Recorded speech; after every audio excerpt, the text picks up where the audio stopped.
You're listening to the Beans and Dice podcast, a podcast about how we game.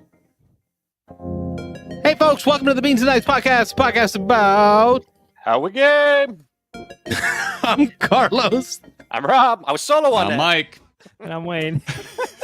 Where was the group? But we were laughing because Mike was like doing he was floating around. The camera was floating up and floating down. His sit-stand desk he sat down, and then his sit-stand desk started to move down, so his camera started bringing him into the picture. Floating.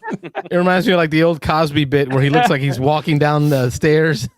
Oh, yeah. Anyways, hello, folks. Lots of comments out there already. That's already. Look at this guy. Yeah, well, I did post that we were going to be a couple minutes late because, like usual, we were recording something right before the show and it was running audible. Favorite game Friday for Dice Tower. Jim Mojack. Inconceivable, of course. And then Pablo saying that he's going to riot, flips the table. Oh, sorry, Burns Pablo. the chat down. Hey, we'll go an extra 5 minutes at the end. How about that? Yeah, there you go. No promises. Yeah. No promises. Maybe. What we're doing today is we're going through a question that was brought to us by a caller last week. The caller was Chris from Texas. Chris asked, give us a game that you find is underrated that is outside. I believe he started at the BGG 500. We did some negotiation in the Discord, and I think we agreed like in the, closer to 1,000 might be a better place to be, right? Because it's like 500 seems really low. So just like over 500 is what we're going with. So we're going to share some of those games that we find that we love that are outside the top 500 and more. So we add, instead of just doing one, we're going to do like three. We're going to get into the thousands and the 3,000s and the 5,000s to show you that there's still some good games way out there. At some point, maybe we The pull funny up thing is all mine are over 1,000. Oh, are they? Oh, I didn't go that high. Yeah. Well, you're esoteric. You're weird. Yeah. You're You grab those You're lesser Seattle, numbers. we're Florida. It's Yeah, it's one of those things. East Coast, West I Coast. was just say maybe at some point we pull up the Discord too, because we had some good chat in the Discord, like you mentioned, Carlos, with people recommending games, and so we'll do ours. And then maybe no, I'm not touching that. I told him what to do. I told him to leave a voicemail. I said if you want to be a part of that, leave a voicemail. We'll gladly play it. Didn't get on the show. Mm-hmm. He didn't understand the assignment. Okay. We did get All right, so, voicemail. We will play that. We did. Got a voicemail, yeah. A good one. No, I got one that's under 1,000, actually. All right. Good. Carlos, you want to start us off? What's your first one? My first one is, this is the lowest ranked game that is on my list. The lowest rank. I'm starting with the lowest. It is at 998. I thought it was 1,000 the other day. Maybe it moved up a little bit. Maybe I'm crazy, but Rob corrected me today. It's 998. They moved it. So just under 1,000. I was hoping to be over 1,000, and that is Thunder Alley. Thunder Alley is a game by GMT. GMT Games is known for their war games. It's designed by a couple, Jeff and Carla Horger. It is a NASCAR-style racing game, and I love racing games, y'all, but this to me is truly a social game. This is very much a negotiation social game, especially when you're playing at the full 7 count. You on your own will not get your car around the track. You need to find friends and have them push you. If you promise to pull them, to help each other really get some movement around the board. And then what I love is that last corner, corner 4, right? That turn 4 on the last lap. Everyone gives up on each other, and it's just a straight drag race to the end. No more friends. I don't care about you. Trying to cross the finish line type of fun, backstabbiness. When the rubbing and racing comes out, I remember we played this at Your Turn Con. Yep. And we had a whole table, and it was a lot of fun. You need a full player count. This game just really sings. 6, 7, 8 players. This game really takes off. But this is one of my all-time favorites. Probably my top 25 all time. This was on my short list. I knew somebody was going to bring it up, so I made a list of about 10 games here. So that one was on there. But great game. Yeah, even at 2-player, I'll give it love at 2-player. Right. Of course, it's not as great as the Magic 7-player big one. It's much more chess-like. There's much more you trying to combo your cards and your cars to really get a pack going, and it just feels really thinky, really positional. What's the word I'm looking for? So having to do with spatial. That's the word I'm looking for. There you go. Very spatial in geometry, geometric. Trying to figure out how I'm going to fit these cards through this turn and stay together using this set of cards that I've been given. Nice. Yeah. GMT Games, Thunder Alley. Rob, what's up? Okay, so by highest you meant lowest, or by lowest you meant highest. So yours are going to go above 1,000 now? Is that where you're going? Yeah, we're gonna go. My up. next one is in the 3,000s. All right, so that's where I started a little lower. I did one in the 6 somethings, and I did something in the 8 somethings, and I did one over 1,000. So I'm going to start with then my best rated 643, 643. So we're just a little over 500. Crusaders, Thy Will Be Done. I mean, we've talked about this one on the show a lot. This is a game I think we all enjoy. I don't do theme, but again, you're spreading the religion, right? Right, Carlos, you're spreading the Christianity. You're taking it out into the unsettled masses of the world. In this one, you're moving around on a hexagonal spaces on a board, which is one of my favorites. Nice pieces there. The rondelle, as you're seeing in that picture there, is one of the big parts of this game. So if you like rondelle games, you like the thinkiness of kind of moving these pegs around, trying to max them out so you get a bunch of them on one spot so you can have a real big action. But all of your actions in this are based on how many of these little pieces, these little, they're not cubes, they're hexagonal or circular pieces that you're trying to build up in one spot so that you can have a big turn. The amount of power that you do for either conquering an area, what are the different things here? Building buildings, building churches, building banks. Right. You're conquering different civilizations. Spreading all that all over the map. And so, again, the strength at which you do that, because you need more strength as the game goes along to beat these different tribes and these take over these different areas, is, again, dictated by how many of these little pieces you have on each rondelle space. And you can update the spaces on your rondelle. You can take an action to just flip one of the rondelle spots over, and it will give you an option of doing 2 different actions instead of each. At the beginning of the game, each one of them has 1 action that you can do. But a game that we've all enjoyed. This is one game that the expansion didn't do a lot for most of us. Some people really enjoyed the expansion, but I like the game better without the expansion. I think it's thinky enough, it's fun enough, it's light enough without that expansion. Yeah, the expansion in it adds a couple more things to do, a couple more things to think about. I think it overcomplicates things a little bit, but Crusaders at 643, way underrated in my opinion. I think this should probably be closer to a top 200 or 300 game. Nice. How about you, Wayne? Oh, let's go Mike first. Mike, sorry, and down the order there. All right. So my first one, I'm going to go below 1,000 only because we're sticking to the rules, but I was going to have my inside joke, and my next one should have been technically my first one. But anyway, so this one is coming in. Oh, wait, hold on a second. Where is my one that was under 1,000? Oh, lost hold it. on a second. I might have missed it. BGG refreshed. Refresh. It moved from 900 something to 1,000 something, just like that. Somebody gave it a 1 rating. Oh, you know what? I was looking at the strategy number. Different. Yeah. All right, so hold on. I got to figure out. Okay, well, this one is still the lowest on my list. I'm sorry. Because I had to pick games that I've played, and all honesty, man, I couldn't think of like the games that I've played that I really enjoy that were over 500 and under 1,000. But anyway, this one's coming in at 1,432. I'm going to break the mold here. This is Machina Arcana. So Machina Arcana, and this is going to be the 2nd edition because the 1st edition is like over 5,000, I think. Yep. So this is the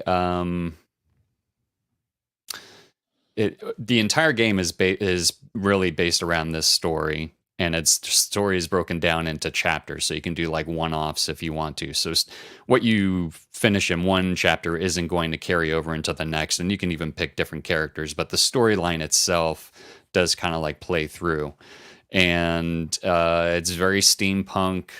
As you gather your weapons, which are cards, you can do attachments to those weapons for upgrades, and they're like these really kooky, you can get like skates with rockets on them, and then the movement mechanic is you shoot all the way across the level until you hit something that's solid. But these monsters that spawn this game is very hard. I still have not beaten a single level all the way through. and you can tell that it's pretty. The monsters are kind of gory, and they have their own art style. But yeah, it's just I freaking love this game, and it doesn't hit the table nearly enough for me. But every round you get your movements, and then the monsters get their movements, and you're moving around like a grid on your board. And as you go off the edge of the board, a new board will come in, and it's random. So it plays different every single time. And then there's like, if you can trick the monsters to go next to the barrels, you can blow up the barrels and do damage to them. And just a very cool game. I don't think it's in retail. But again, I have everything for this game. They did 3 different expansions for it, and then like the last expansion, they did a big box, which I got, of course, which really isn't that big. But anyway, my number 1, I was trying to get one over 500, under 1,000, but this is 1,432. Machina Arcana Second Edition, second or third edition. Leave it to Mike for those obscure titles, but he always has obscure hits. Yeah, it's a good one, right? Cool. So I had given a list like right after the show last week. There's a ton of games in that 500 to like 800 rank that are like we've talked about a lot. So I'm gonna pick one that's not amongst those. So I'm gonna go. My first game at 988 is Brew Crafters. 2013 game, so a little bit older. This is a Ben Rossett game. Dice Hate Me Games. Now it's been sold and back and forth, ranked over 989. So I actually lost a step since I looked at it last. But this game is, I think, it's a kind of because of its time, it's not higher rated, right? Like because we've seen Distilled come out like last year, which is about distilling whiskey, right? And has this lavish production and it's a great thing. So Brew Crafters is a really well done Euro worker placement game where you're running a microbrewery, and it's as someone who brewed beer for a lot of years before a child kind of interrupted all that. They nail it. How you get the hops and the barley, and how you do the aging, or you make it. You have different brewery parts, and the washroom and storerooms. And this game really is just a classic Euro through and through, and is 100%. Really thematic to brewing beer and how you brew beer and use different ingredients to get different flavorings, and IPA versus porters versus whatever, stouts. And so this is a game that is, I think it might be out of print right now. That's really old version of it. There you go. You find some better photos. So you can see the production value is not the best. These are actually really old photos. So there we go. There's a better photo. You can kind of see what it's like. So this is one that's kind of just screaming for a reprint. Like if this gets reprinted today, it's going to get that distilled treatment, right, with bigger components and fancier looking pieces and all this other stuff. So, but it's a solid worker placement game that if you're a beer guy, you're into different flavorings and how beer is made at all, this just really hits the spot. It's a game that doesn't get talked about very much because it didn't have a huge print run. But for me, the Euro gamer, the I guess closet drinker, alcoholic, whatever you want to call me, between beer and whiskey. But if it's a really good theme. And as someone who knows distilling and brewing and that kind of stuff, like, Distilled does a good job when they have that, the wash back and forth. Brew Crafters has similar stuff, and it did it, 12 years ago, where it really nails that sort of running a microbrewery and what it takes to brew different kinds of beers. So my hidden gem at 988 is Brew Crafters. If you can get it to the table, if you know someone that owns it, I'll gladly play it with anybody. Brew Crafters is my number 1 at 988. Nice, another one I haven't played. Yeah. This one looks what good. I liked about it was some of the photos there showed some Easter eggs. So like the truck that's you're loading the crates in, on the side of it says Heartland, the Great Heartland Trucking Company, which is a game. Express. Yeah, where you're pick up and deliver. And then in the lab, the characters in the lab on the board are playing a game of Compound, which is all about like chemistry. Right. So they're playing a board game inside of the game. I love the little Easter eggs there. Cool shout out. The second game that I want to bring up is ranked at 2,328 overall. So this is my next highest game. So we're leaping from 998 to 2,328. This is called Caesar's Empire. It came out in 2022. I know that even here, it doesn't get as much love amongst this group.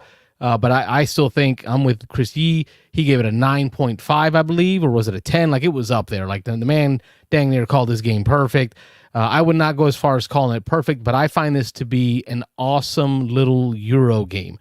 Picture for you podcast listeners, the board is the Mediterranean, right? So you got Europe, where there's Spain, there's Italy, there's North Africa, right?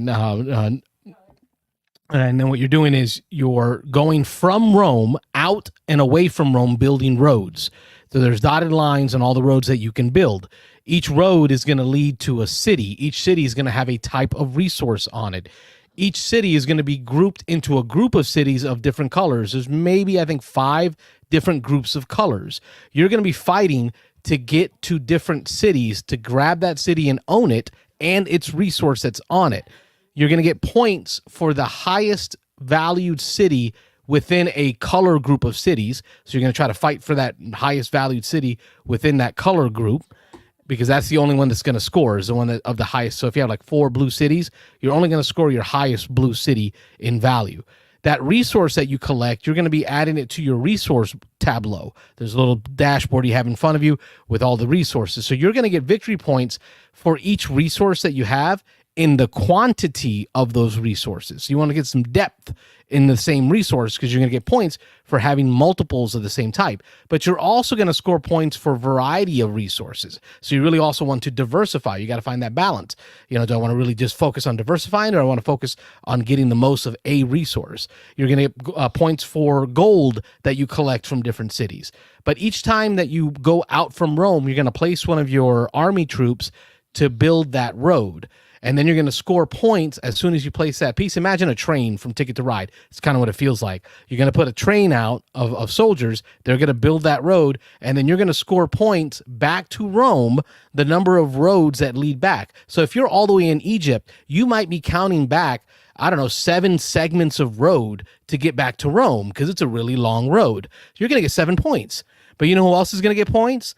Anyone that's there with you on that road. So really, you don't want to let anyone go out on their own far away. You want to join in with others so that you can also get victory points when people score or use that same road of yours. At the end of the day, this is a gorgeous board, gorgeous art for me, cartoony, kind of comic booky, but it really allows you to introduce that Euro game, that resource collection, that route building mechanisms in something a little tougher than Ticket to Ride, but not as hardcore as an 18XX.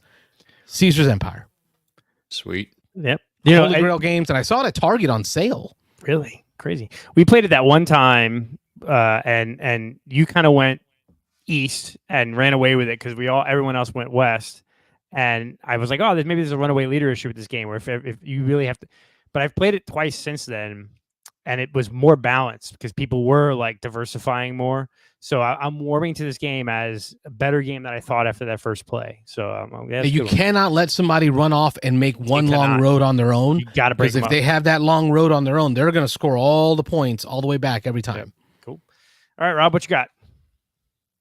Well, next one up on my list is going to be a game that Mike actually introduced me to. It was one of these hidden gems, and it's been moving up. It's gotten some buzz over the last several years, and I think it was a game probably rated in the 2,000 range at one point, and then it crept up to the 1,000 range, and now it's inside the 1,000. It's at 870 when I checked a couple days ago. But this one is going to be Circadian's First Light. Great little dice placement game that you're rolling dice behind a hidden screen, and each player has their own pool of dice. As you roll the dice, you then allocate them to different spots on your mat to determine in secret what actions you want to take. And then once everybody's placed all their dice on their secret hidden board, everybody will reveal, and then you can look around and kind of get an idea of what other people are trying to do. But there's a large playing area. One of the, I guess, drawbacks of this game is that it is a table hog. It takes up a lot of space. But what you're eventually doing then is you're taking turns one at a time, going around one action per player until you use all your dice. But then you're placing your dice on different boards out on the main play area to initiate different actions. And so the theme behind this game is you're the human race. You're going out. You've discovered a planet that has some alien races on it. And so part of what you do in the game with placing these dice is you're negotiating with I think it's usually 3 different alien races that are on the planet. Those races can change from game to game because they're dual-sided boards. So you randomly place them out, but they each allow you, if you negotiate with them, which is what this board here is, by placing dice there, it allows you to score some points, and then it allows you a special power for the rest of the game once you are. It might be for turn or for the rest of the game once you put them there. But on all these different boards, you're doing things like you have a rover that's on the main board that you can place a die to move your rover. Depending on the number that you place, it can go east, north, south, west, different directions. But as you're going around the board, you're with your rover, you're kind of sucking up different resources. You're collecting resources with some of the sideboards. You're converting one resource to another resource. You're spending resources to take different actions, to get points, to get abilities. You have cards that are objective cards that you're trying to complete different things with. And as you complete those objectives, you are able to play those, which some of them will give you powers that are ongoing for the rest of the game.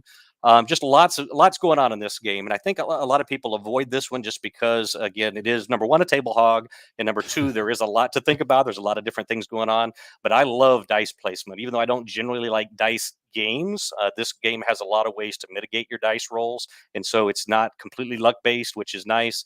But again, just rolling those dice, placing them in secret, and then revealing them, and then sometimes seeing, I'm going to be the 3rd player out of 4 this turn. Oh, but Mike, I know he wants the same thing I do. He placed his die that I know that's what he's going for. So now I got to kind of rethink things on the fly. So I got to be prepared to change and to do different things as I go. But this is a game I've introduced after Mike introduced it to me. I've introduced it to several people. I've had several people buy it after they played it the first time. Oh, really? And nice. So, yeah.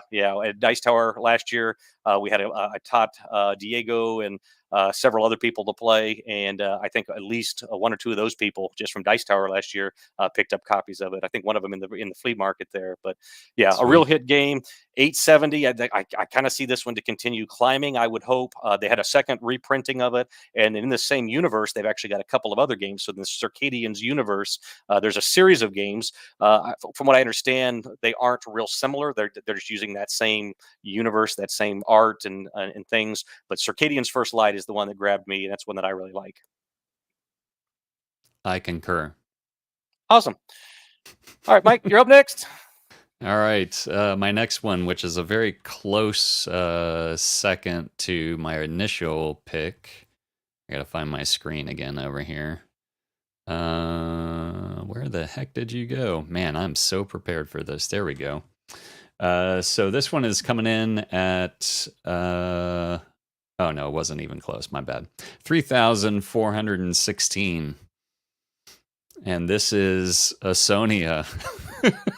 So, those that know my channel, video. This is my one game. But in Asonia, it's a very similar to your common deck builder. You're dealing yourself 5 or 6 cards, and you're playing your cards, and your cards have powers, and there's like a purchase area, that you can buy cards with. Mike, how do you spell it? With gems. Did we lose Rob there? No. How do you spell it, Sonia? Oh, A-U. A-U, okay. S-O-N.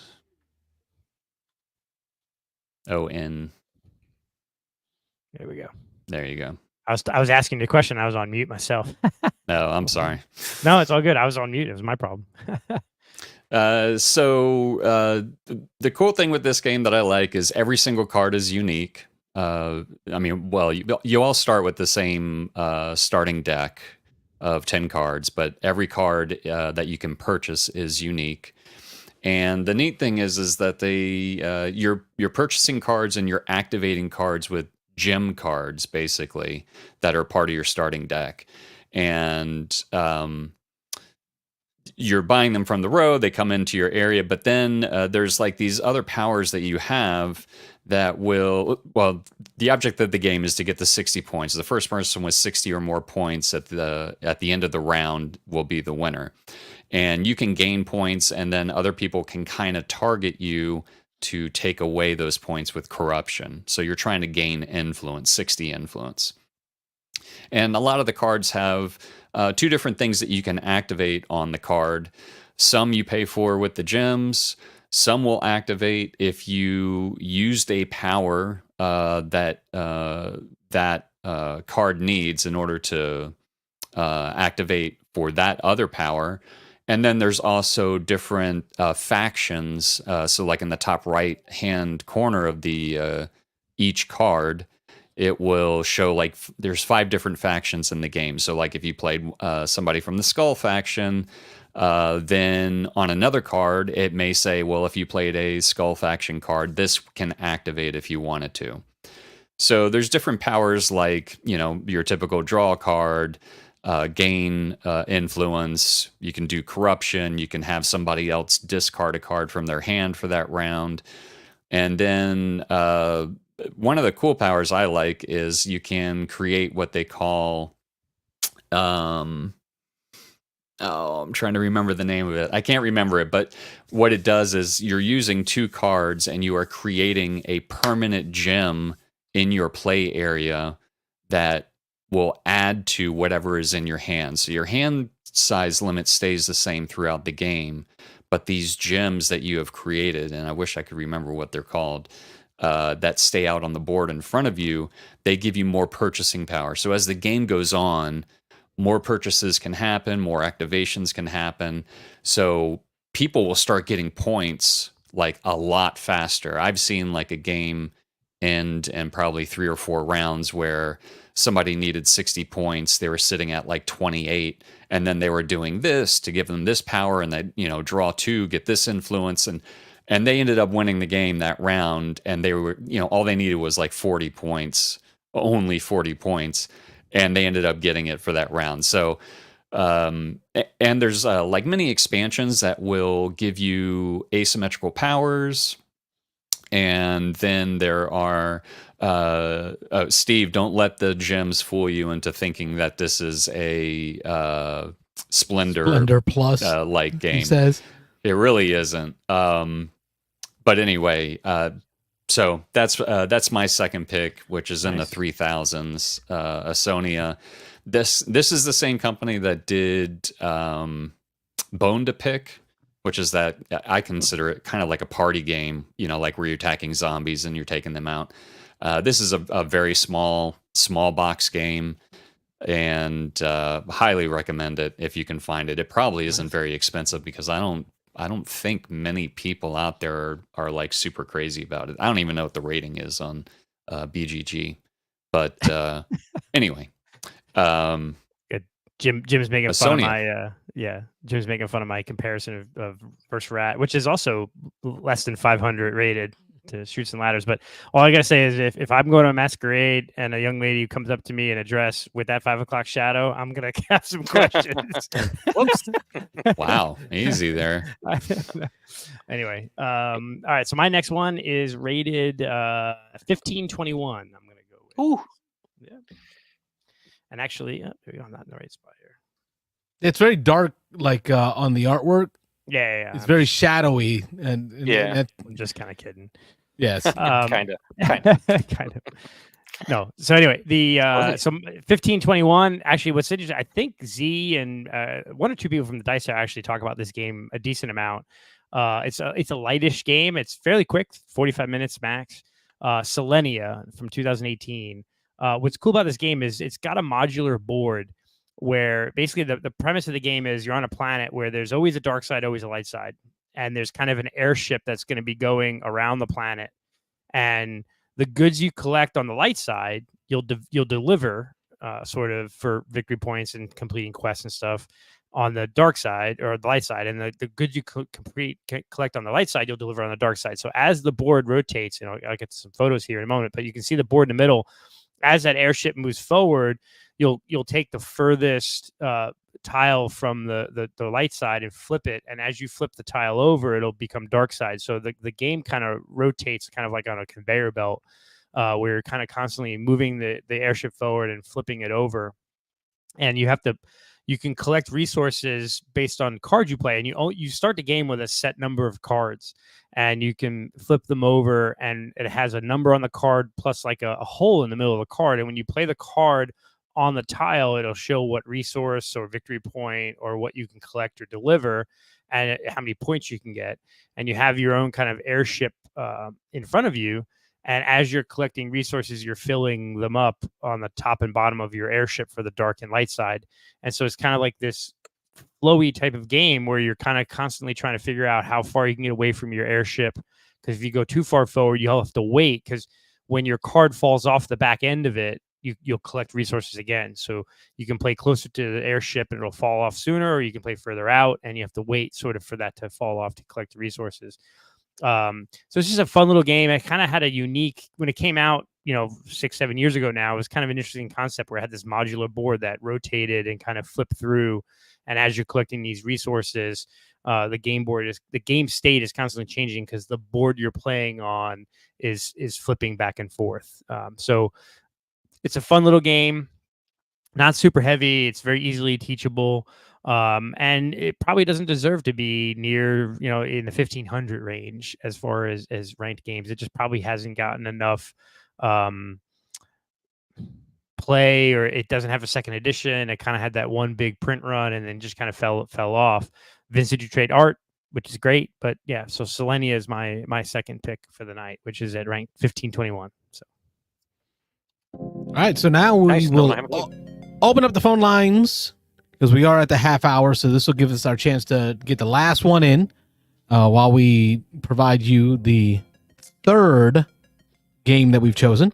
813-618-7099 is the phone number. We do have one voicemail that I would like to play as the interlude in between, right before we get our last game played there. I did ask for voicemails on folks throughout the week to post in, and we got one. So achievement unlocked. We did get a voicemail. Let's see who the caller is and what game they feel is most underrated out of the 1000s. This is Daryl and Luke, also known as Dev88 on the forums. My favorite game outside of the BGG Top 1000 is Lowlands. It's a Uwe Rosenberg-esque game where you're trying to balance breeding sheep versus building a dike and dealing with the oncoming storm. It's a lot of fun. It's a nice little brain burner like a lot of Uwe Rosenberg's. And in fact, it has this Uwe Rosenberg collection stamp on it, which I think is the only game that ever got that. But otherwise, it's a really fun game. And I really recommend it if you like a lot of games like Fields of Arl and Feast for Odin, games like that. Though it doesn't have the polyominoes of Feast for Odin. Anyways, you wanted suggestions? There's one for you. Thank you, Daryl. Dev88 in the Discord for providing a voicemail chat. I'm going to turn off the Do Not Disturb. Phone lines will be open, 813-618-7099. If you want to interrupt us and talk to us about some of your favorite underrated games. And I'll wrap up with my number one, which is my lowest ranked game, I guess would be my number one. The last one I have, which would be General Orders World War II, ranked at 3,766. So to me, it's up there. But I think it's only because it's fairly new. This one came out in 2023, and right here behind me, for those that can't see, I'm holding a copy of Undaunted from the Undaunted series, designed by David Thompson and Trevor Benjamin.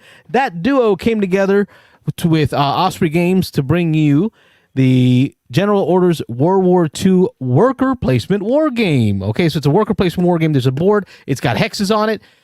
The worker spots are the hexes on the board.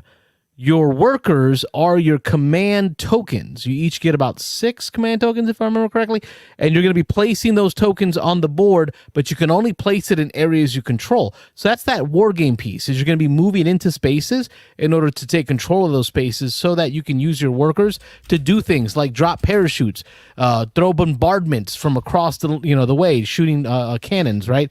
You're going to be getting supplies. You're going to be... the goal of the game is to control area to get victory points, but you have to keep things in supply. You can't activate spaces that you can't trace back to your headquarters. And most importantly, lose your headquarters, you lose the game. Right, so the opponent can parachute their troops right next to the headquarters and then bombard you and attack you and take over your headquarters, and they automatically win. What's really cool about this game is it's a 7 by 3 inch box by like 4. It's a small size box. This thing can go in your backpack, and you get a whole little war game in here with 2 theaters, either the European theater or the Pacific theaters, and both of them play completely different. My underrated game out of the top 500 rankings is General Orders World War II. This looks pretty cool. It is. Have I ever played this game? I've never heard of it. I listened. There was an episode that I couldn't be on, and you guys took over the show, and y'all were talking about the BGG awards, and this was nominated but did not win. Nominated, okay. Yeah, and Rob yeah. says, "I never played this," and I'm screaming. I'm outside working. I'm screaming like, "Bro, I taught you this game. It was we had memorable. a great It was time." memorable. Yeah, it Memory was of a great. goldfish. No, yeah, this was a good game. Yeah, it's got a weird title. Come on, General Orders. So generic in its look, in its title, even in its gameplay. Like, it could be any pasted on theme, but I think they did a really good job in the mechanisms of this game. It was good. I enjoyed playing it. We played it several times. We reacted and played it 2, 3, 4 times. So yeah, it was fun. Yeah. All right, Rob, All what right. you got? All right, so I'm going to go deep here for my list, which is, again, I had a 643, I had an 870, so now we're going to jump all the way to 1309 because I needed to pick one over 1,000. But even if I didn't need to, I was reminded tonight before the show that this was ranked low or high. I guess that's low on the BGG, which surprised me. But at 1309 is Maglev Metro. Maglev Metro, I think, is a great game. Very thinky little game. I mean, the premise of it's pretty simple. I mean, you're just building a little network of metro lines and then running your little metro train back and forth. You're picking up workers. I guess you call them workers. You're picking up robots that help you when you pick those up and place them where they're trying to go. You get to place them on your personal board. As you place more of those on your personal board, it allows you to do more each turn. It allows you extra actions. It allows you to go further on each turn. It allows you to pick up or drop off more each turn. But also you are picking up commuters. You're picking up people of different types, of different colors, and you're delivering them to different stations where they want to go to.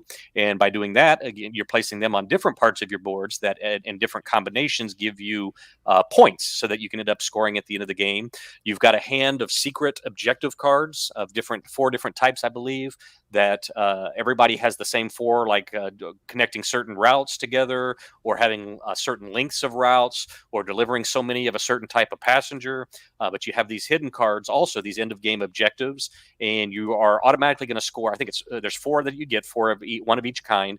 At the end of the game, you automatically will score one of them. So you're going to choose the one that you did best in. But then another one of the things on your personal board is, as you're placing these robots, that one section that you can place them in is to allow you to score more of your cards, score a second card or a third card or a fourth card of your personal objectives at the end of the game. So if you've got cards and you're able to complete those objectives, you can really go into that and arrange your board so that you're scoring more of those cards. Or if the game doesn't work out for you, you're not stuck to just doing those 4 different things. You can just score 1 or 2 of your personal cards, but then you can use other parts of your board to score points for getting different sets of 4 blue workers or 4 pink workers or whatever it is. And so it allows you the ability as you play to kind of change your strategy. You can start out one way. If it's not working out, it's very easy to kind of pivot and to go to do something else.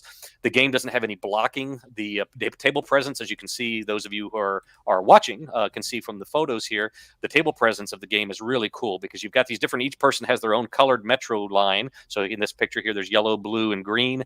But as you lay these tiles that each one of you have, these translucent plexiglass tiles on the board, these hexagonal tiles, if I want to run along someone else's line, I've got a tile that is slightly offset. So when I place it on top of theirs, you can see their line underneath and then my line kind of right next to it above it. And you can build up and you can go 4 wide. This game plays up to 4.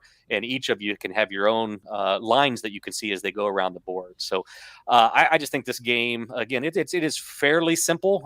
Once you teach it to somebody, it's pretty easy to play over and over. They have an expansion that came out with, I think it was 4 new boards. Yeah. And some new mechanics and things. I have actually not played any of the expansions yet. I know Dan had those at one time. I'm not sure if he still has them, but I'm dying to try to get those out and play those sometime. But each one adds a different kind of mechanism to the game or a different twist to the game. One of them is I think, on Mars, and it's got rovers that move around the board and just different things like that. So they really took it in a couple cool directions. But Maglev Metro, again, a somewhat, I wouldn't call it a light game. There's enough going on where it's thinky, and you kind of have to get into it if you really want to score points and do well. But a game that I really enjoy, and again, it just shocked me when it was brought up to right before the show that this was at 1309, and I was like, oh, that's got to be on my list. So, have you guys played it? Oh yeah, I own a copy. I love it. I'm really surprised that it's only 1309. I just maybe I don't know. When you see, what's funny is you see some of these games, you're like, how is that 1309? Like, how has that not gotten the buzz, right? Like, Crusaders, how is that not higher? Like, you see some of these games, you're like, that doesn't make sense. But yeah, this is a really solid game. Yeah, I like it a lot. Yeah, I think you taught it to me. I've taught it to several people. Yeah, I know. I think I might have taught it to Dan originally. Escape Winner. I think Dan and Mike played with us. It was the four of us that played. Yeah. Yeah, I've taught this. There's another one I've taught to several people, and I've had several people pick up copies of it after they've learned it. So I still remember our first play of it. We had picked it up at the actual miniature market store in St. Louis. Damaged one, right? Yep. We got it on sale. Yep. And then we played it in the hotel lobby, but the lights in there were very ambient, like a very gold colored, like orangey. We could not tell the silver from or the copper from the gold. The robots, yeah. I've literally gone through all of my copper ones, and I put like a black. I painted their heads black. So they have to, two little. I heard people put like two little dots for eyeballs, like on the gold ones for like C-3PO. Like, the expansion fixed it. Actually, that was one thing that they did really well. Who was the publisher on this? Bezier. Was it Bezier? Yeah. When they did the expansion, they actually came out with a new set of the meeples for one of the colors, I think, and it fixed that problem. So it differentiated them to where because that was a problem with the original game, is those two colors you really couldn't tell. And every time I play, especially with new people, you kind of have to point out, you got to look at these close because you might think you're grabbing a silver, but it's really a bronze. So yeah, had that Red Rising issue there with some of those. Oh yeah, exactly. Yep. Aaron says box cover doesn't help Maglev Metro, in my opinion. I would never pick that game up off the shelf. That's agreed. It really is kind of a bland, and maybe that hurts it. Yeah, because I know Dice Tower talked about this. They liked it, and so I thought it was going to take off. And that might be when I played it, is after they reviewed it and liked it. And again, I like this a lot. I would recommend this to anybody. And again, 1309 just blows my mind. Yeah, agreed. You rhyming and rapping over there? Yeah, blows my mind with the 1309. Okay. Enough. Stop. Mike, you're up. Mike, I want Save this. us. Let's see this show crash and burn. Keep going, Rob. Let's. Mic check. All right. So is this? I had to drop off for a second. Is this our last one? Yeah, it's our last one. Okay. Yeah, all right. So I'm still picking the same last one, but I'm like looking through my collection to see what the rank is on some of my games. And some of the games that I own that I think are crap are way higher, or ranked better than some of the games that I think would be much better. I've said it. You're like a contrarian. Like you like to go against the grain. I guess, man. Forge your own path. Like trick takers, ride or die. Yeah, absolutely. So I mean, during my last selection, I selected Bone to Pick. I brought up Bone to Pick, like that was the same company.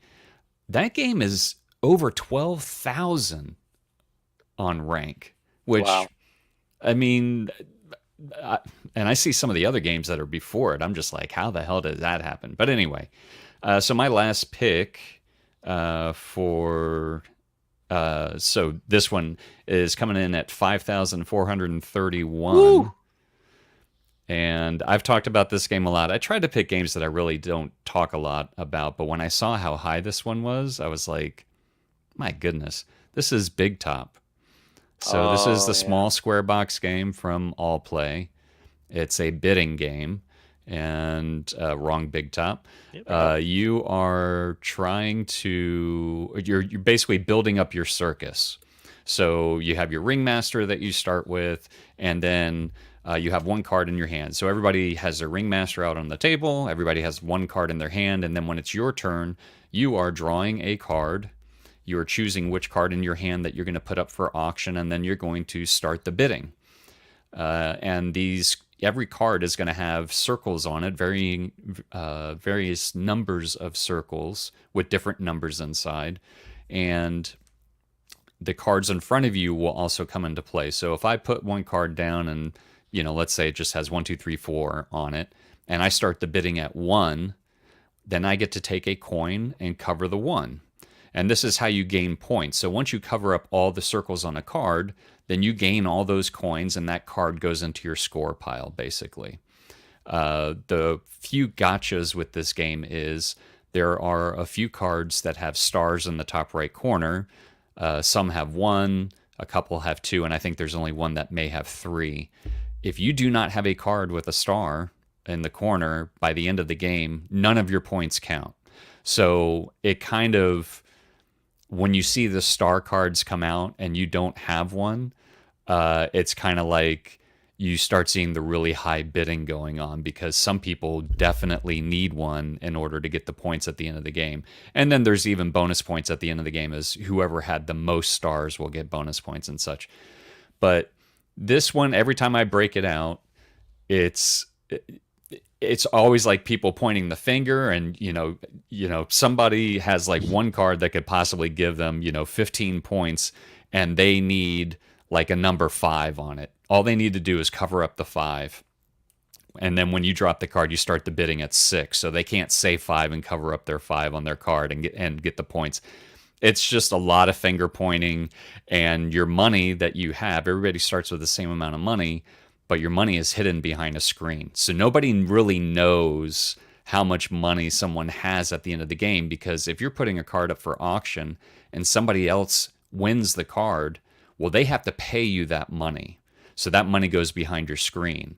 If you put a card up for auction and you win your own card, like you outbid everybody, well, then that money goes into the bank. It goes into like a universal pile of money.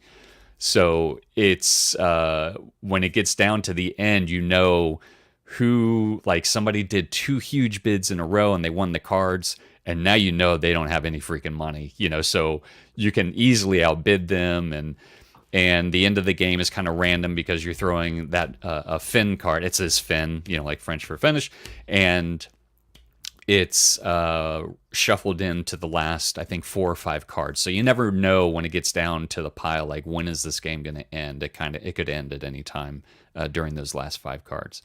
But when I saw that this was over 5,000, I was just like, no way. This is, and I don't think it's for everybody, and maybe that's why, but I think this is a great bidding game. Yeah, I just don't think enough people have played it. It's had a little buzz, but other than you talking about it, I've seen it on Dice Tower once or twice. But I don't think they liked it either. Oh, okay, yeah. Yeah. Our friend Mitch from Louisiana called in to give rave reviews of this game. I remember he was busy doing his shows, but when he played it, he stopped to call in and share it. So you're not the only one that thinks this is good hotness. You can pick it up pretty cheap too. Oh yeah, I mean you can buy it brand new for $20. Yeah. I saw it in the virtual flea market for $10. Oh, really? The a steal, man. I might go look for that right now.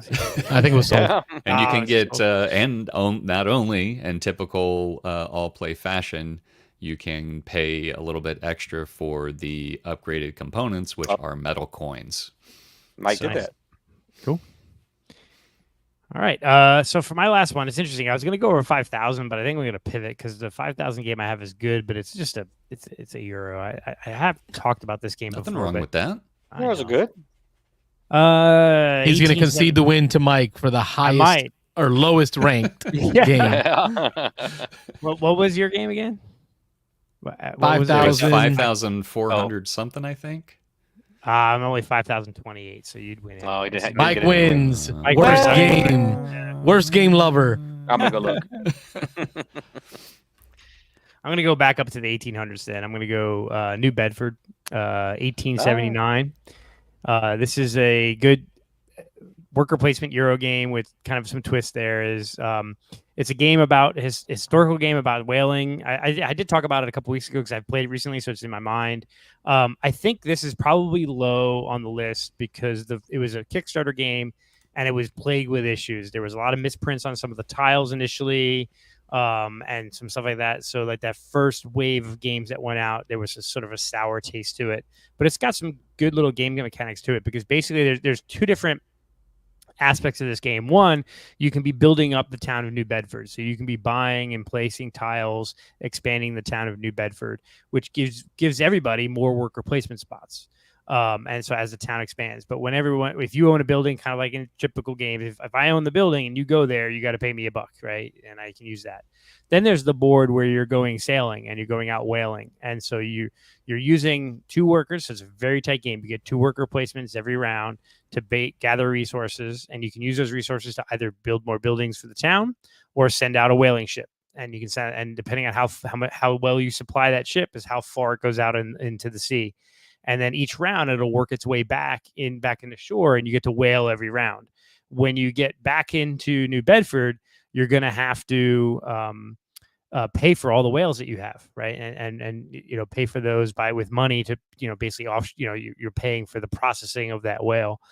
So it's just a very solid worker placement Euro game. Is very tight, right? There's very little room because you have 2 workers you place every round, and then you have your whaling whaling phase.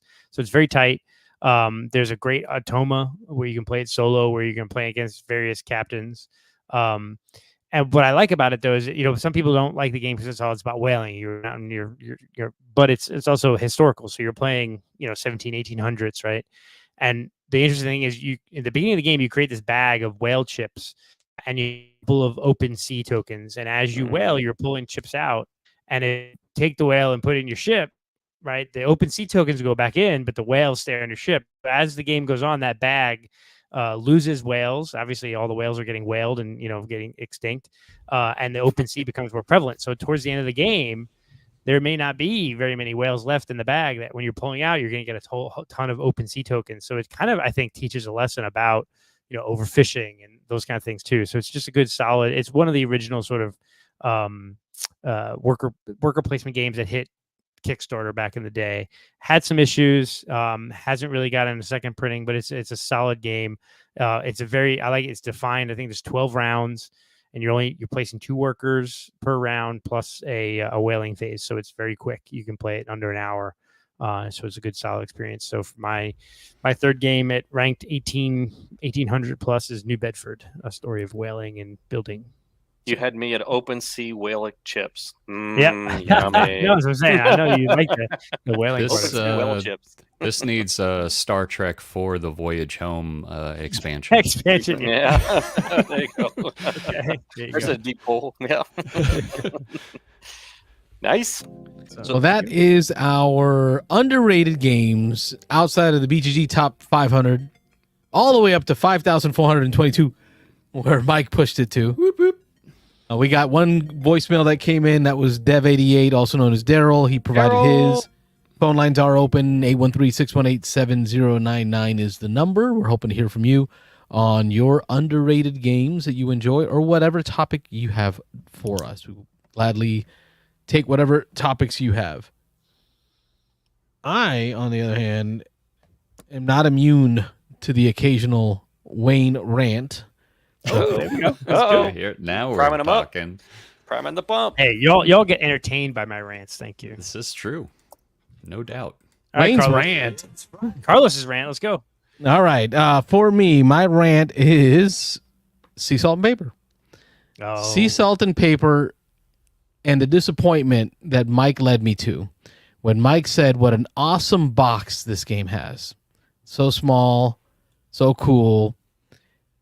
And I cannot figure out how to get this thing open with my sausage fingers, period. All right. So I'll tell you how to open it up.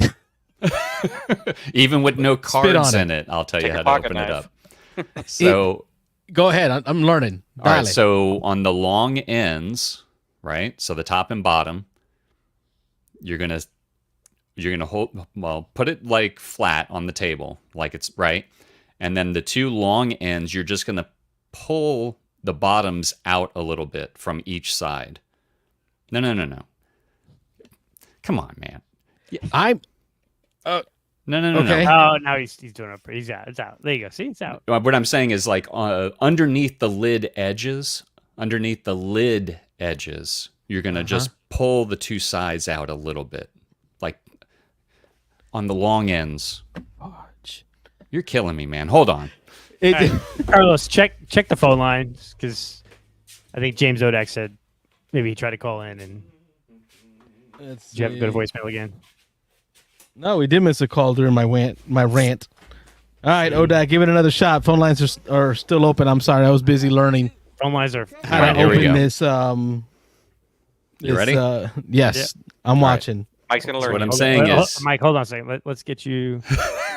Here we go. Let's get you him on the front big and center screen. there. Here we go. Big On screen. the blow big up. screen there. Here we go. so this was a pain in the ass for me too. I'm not gonna lie. Like when I was like, I closed the box with no cards in it. How the hell am I gonna get this thing open? So if you take the box and you go like this, look at my fingers. See here on each end. Oh, I see what you're doing there. Just pull those and hold it like flat, like you're supposed to. He just tore his box in half. Carlos. I hate this game. Hate this game. This box. Louise, man. This box is. You have no patience. For those of you who can't see, he just ripped his box in half. That it might be. This box later. had me so aggravated this week. Not only that, patience is a virtue, my friend. the sleeves, right? Like, okay, so the cards came and Look they're at this. I'm they're just going to so show thin. you. Look. See that? See? And then you can just grab it. See how easy that was? I don't didn't get tear it. the box apart. I don't get it. You're a madman. All I know is the cards came and they were so thin that I have to sleeve them. Like just shuffling them, they're getting bent. I have to sleeve them, and they do not fit back into this box. This horrible design of a box. Pandasaurus Games needs to learn something from Oink. Okay, Oink knows how to make a small box card game and give it to you in a good quality box with finger cutouts. They cut out, you know how they do the little finger cutouts for the box lid, so you can actually grab the bottom of the box to be able to slide it out.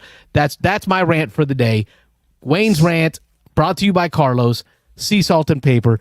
Beats and Dice Podcast. State your name. Where you calling from? This is Mr. Rodak from Tampa, Florida. Hey, Jim.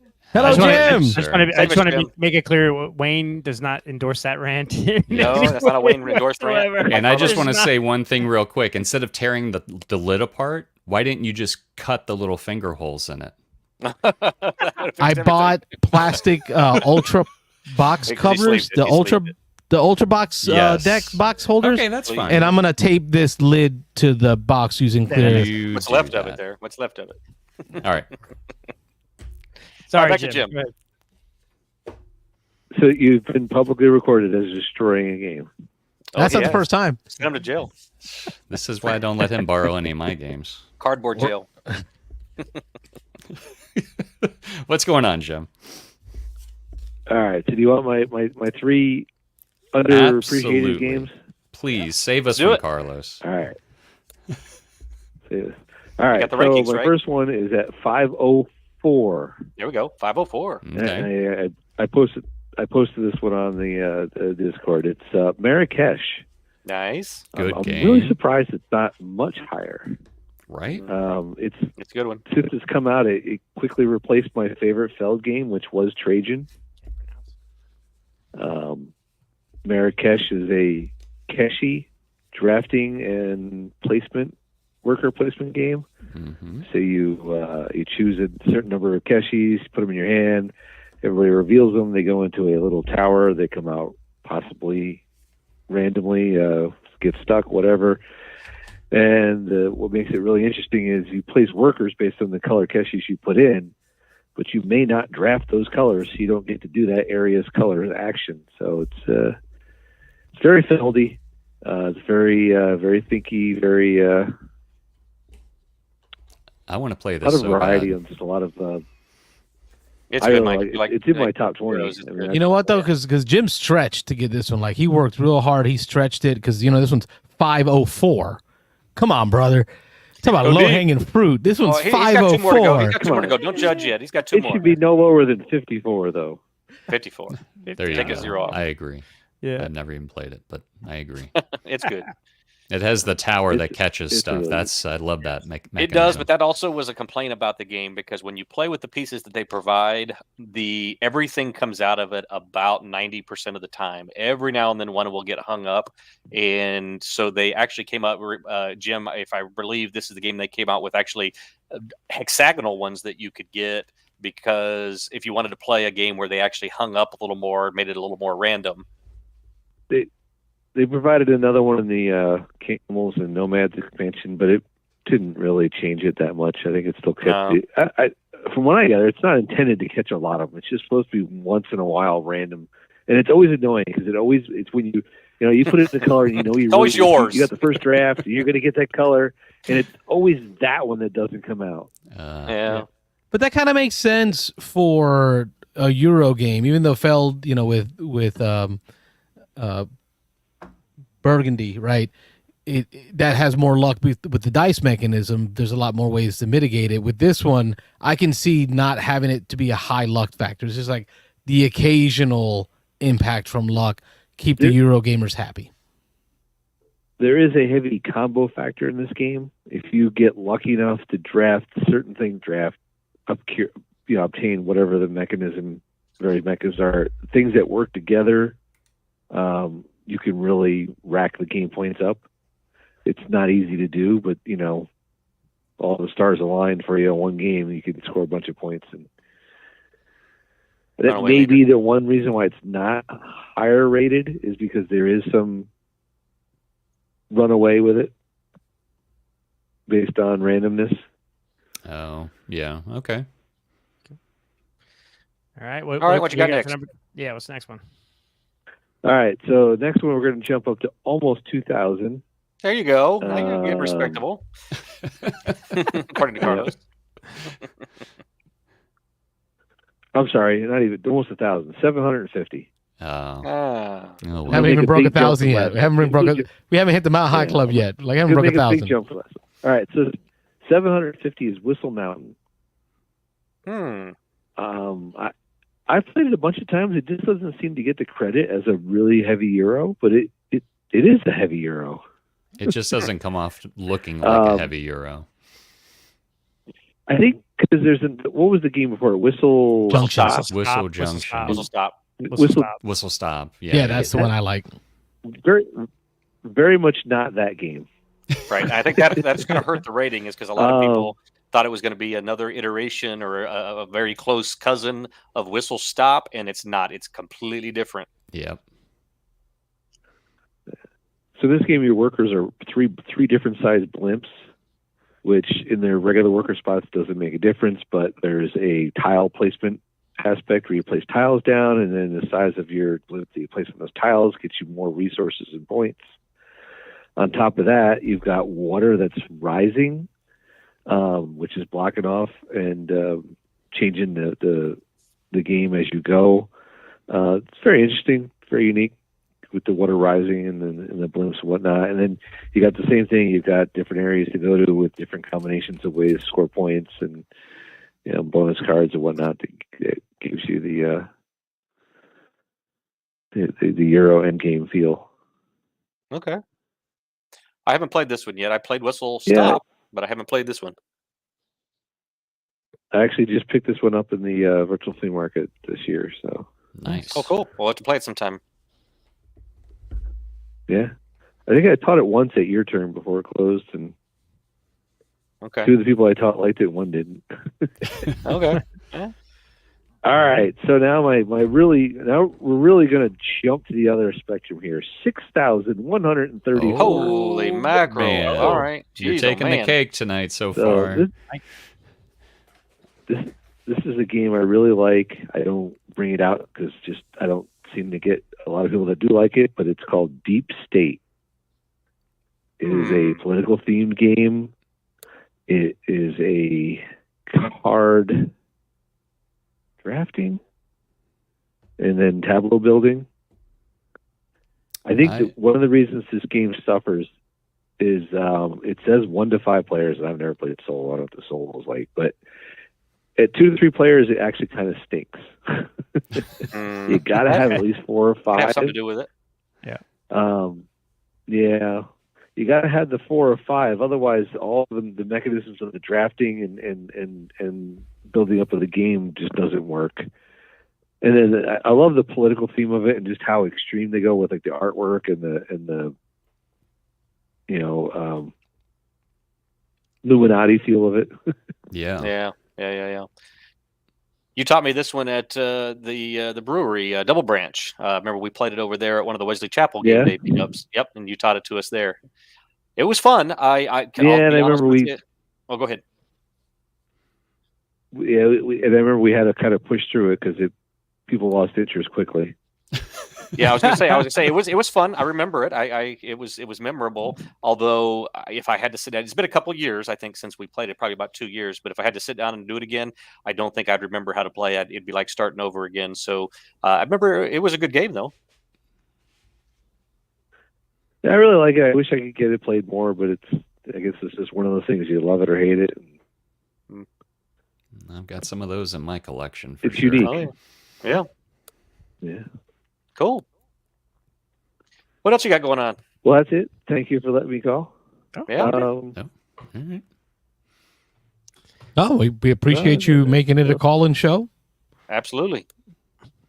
We always look forward to hearing from you. I don't like leaving voice messages, man. I'm sorry about that.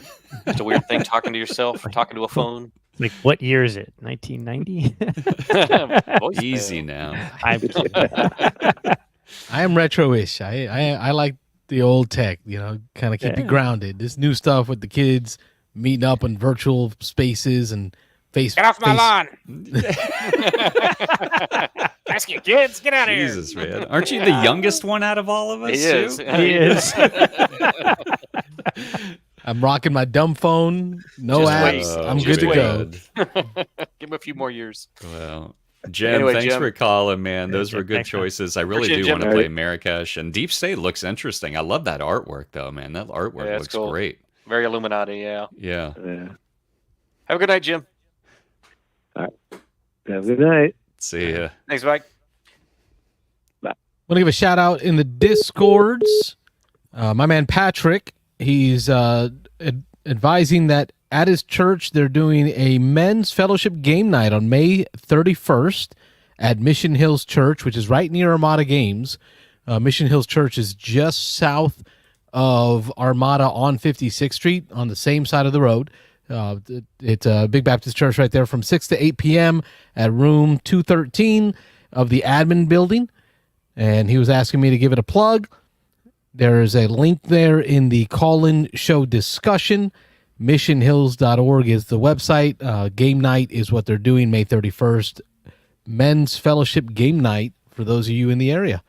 Sweet. I love seeing games getting together. We got a few minutes to do honorable mentions, or are we done with this? Well, we're waiting for phone calls. Like, it's I a think call-in show. Yeah, go for it. I got no one or more two. rants. I'm no longer angry. I think I'm You got it out of your system? You been to? Yeah, well, he took I it feel out on better. the box, man. Yeah, box doesn't feel so good. blame Pandasaurus on that crap. And the cards, though, we didn't even get to talk about the cards. Like, No, that's where I Wayne thought you says were there's going. a story behind it. Because all I know is I busted them out. Somebody said there was a story behind it. I busted them out, and they were as thin could be. It was Dev Oh, 88. yeah, Daryl said that in the first Daryl. printing they were too thin, and in the second printing they're too thick. It's Yeah. like they like freaking Goldilocks here. Like, Where's it's the not sweet that spot? hard. Now, Carlos, did you mean to rip the box, or was that an accident? I was gonna rip He the knew he was cover gonna off to destroy tape it to Yeah. the deck box because that's what it's gonna be carried in. It's gonna be carried in a deck box and sleeved. All right, so let me talk a little bit about the gameplay of it. Only got a couple of games in. Sea Salt and Pepper. Paper. Poppy's Paper, hungry. Paper. People Poppy's pepper. hungry. Peter Pepper. Pick up pepper. Sea Salt and Paper. I will say I don't understand the major hype that the game is getting. Right? How many people But did you play with? 2. Nope. I understand 2 is best. Oh, I don't agree. That's what that's what BGG No, says. I don't Like agree. 75% of BGG ratings Nope. say They're 2 wrong. players best. Wrong. Yeah. They're wrong. I like 3, They- 4. Yep. They're 3 not or playing 4. it right. That could be it. Maybe. That too. But at the end of the day, it's a solid game that's going to stay in my bag. Like it is going to replace Scout in my day. I have a everyday carry EDC life, right? I have a little everyday carry bag that's got everything I need. You need a toothpick, you need an awl to dig holes with or something. I got you, right? Like I keep my stuff and I keep it 10mm socket, dude. right. What you need, I got it. And in there, I usually keep Scout. Right. It started with a deck of Brisca, then a deck of cards, then Scout, and I'm now replacing it with Salt and Pepper.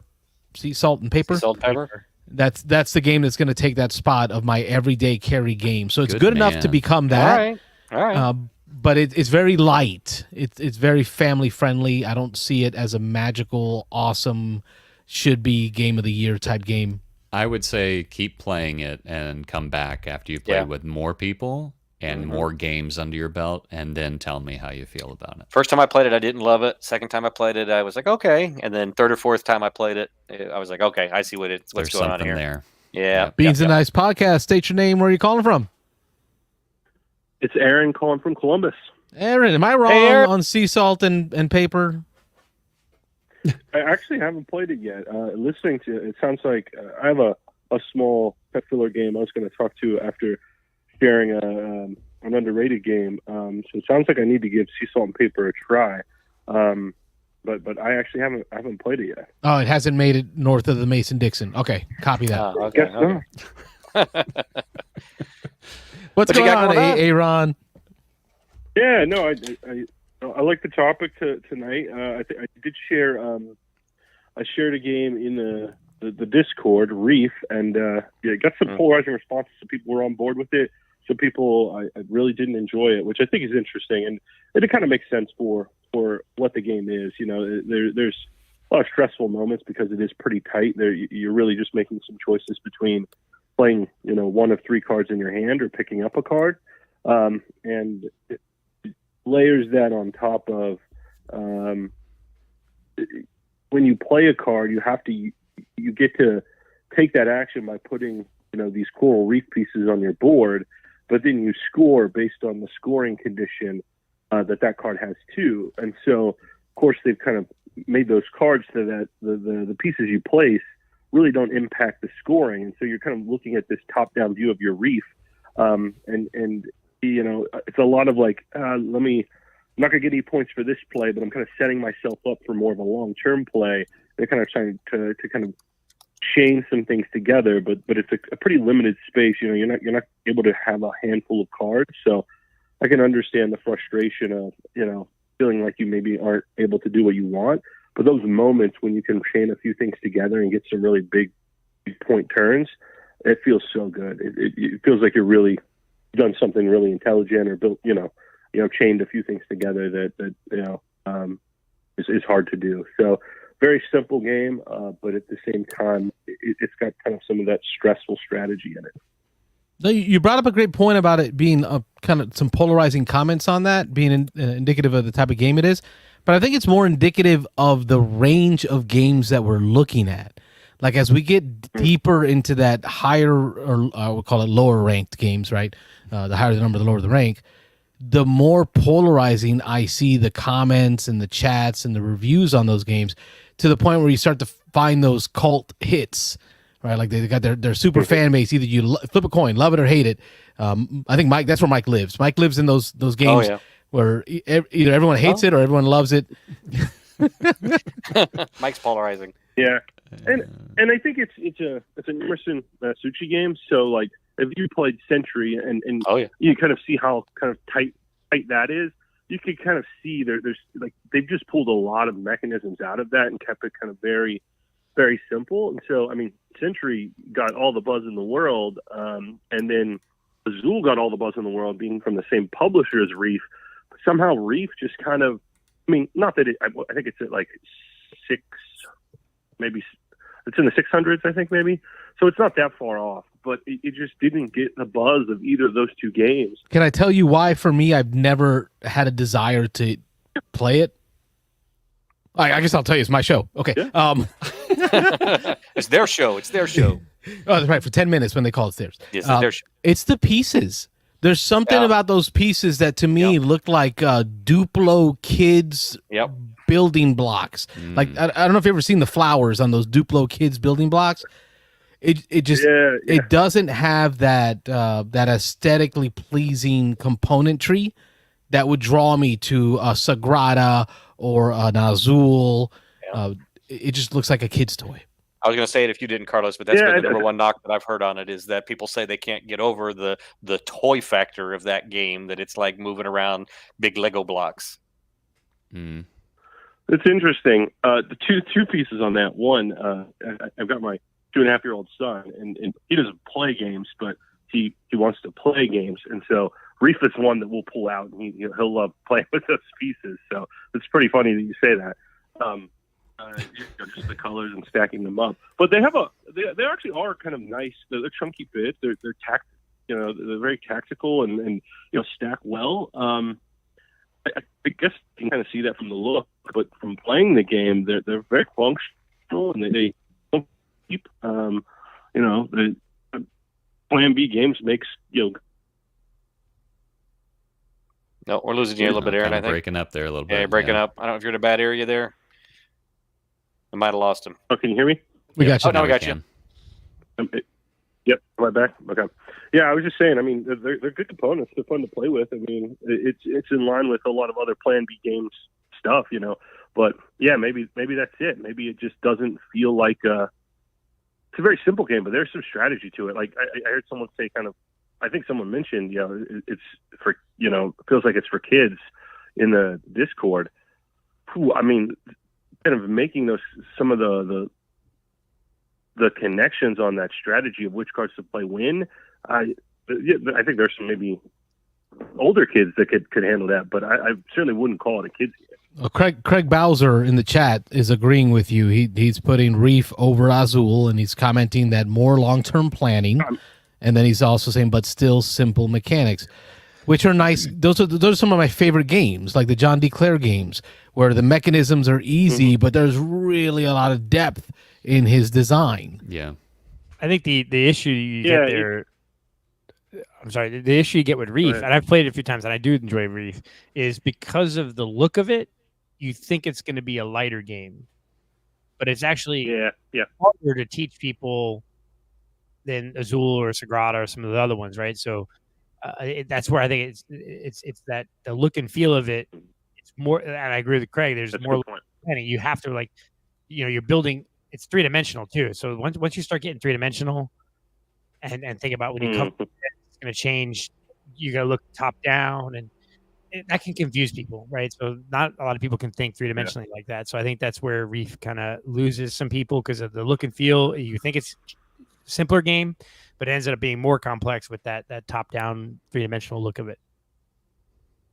Yeah, that's a good point. And I know Calico got some of the same comments too, right? Calico feels like this kind of peaceful, laid-back game, but it is strategy and I've never seen someone want to toss a game like Rob playing Calico. Oh man. Yeah, so like that idea of kind of art and theme not matching kind of how the game actually feels to play. I think that right there, you nailed it, Aaron. That right there, I think keeps games outside of the top 1,000. Because there's two ways you're going into that. One, you're looking for a deep game. It doesn't look like it, so you don't give it a chance. Two, you're looking for a light game. It looks like a light game. You get into it, and like your brain goes on fire. So both sides of that. Bad feelings. Yes, both sides get bad feelings. One never tries it, like me, because it looks like a kid's game, and then someone who's looking for a kid's game tries it, and they're like, "What in the world is this?" Yeah, no, I think that's a good point, right? The look of the game has to, it has to try and match the actual feeling of playing the game. You would think, and it's a tough challenge. Yeah, it's a tough challenge though, because we talk about it as gamers all the time. Like we want publishers pushing the envelope of bringing fun, exciting, nice themes to Euro games and graphic design and the art, but you change a theme up and before you know it, it just doesn't, it doesn't maybe match what the mechanisms are actually delivering. So tricky. But you also get. Well, I have one. Oh, go ahead. I'm sorry. No, you go ahead. I was going to move on to. Oh, okay. I was going to to say you the had next those weird conference. outliers with the artwork not matching the game, and Root is like a perfect example Oh yeah, because that looks Mhm. cartoonish and looks kitty. Yeah, kitty. lots of little fun little And pieces. man, and- that game is that's oh a yeah, tough one to It's learn, and it's it's a a tough coin one to game. teach because Yeah. it's so asymmetrical. yeah, big time. But yeah, I mean that's a tough game to learn that. But it's still pretty high up, I think, in the rankings as far as people liking them. That was like the polarizing part of it is it's pretty popular, and I think you do get the people they either love it or hate it, but I think there's a lot of people that love it that have pushed it up the rankings. I don't even know where that's located though, but I'm going to look that up. And you Move on back to the next you, one there, Aaron. Aaron. Yeah. So I promise we won't beat up the rather next than- one as bad. No, I No like promise. Reese. Reese Rather than good. kind of move into, I took some the photos, and I can kind of shoot some out there. But I wanted to kind of bring up just a game, kind of a small filler game that I got to play and was on kind of a list from 2023. I know Z really liked it. I think some other Dice Tower people liked it, but it's called Far Away. And I couldn't find it for the longest time, and then saw it at the game store, so I decided to pick it up. But just this small little filler, there's a lot of iconography and there's some elements there that you kind of have to wrap your head around with at the beginning. But talk about a game that once you know the rules, you could probably play this in 20, 25 minutes. And it's just it's not doing anything, I don't know, I think super innovative, but it's kind of got this just interesting gameplay where you have these cards kind of going on this journey, and you're only got to play 8 cards. So it plays over 8 rounds. And you have kind of a hand of 3 cards, and you kind of have to pick which one you want to play. Everyone plays it picks a card and plays that down simultaneously. And they all have numbers on it. It's like 1 to 0 to 68 or 60 something.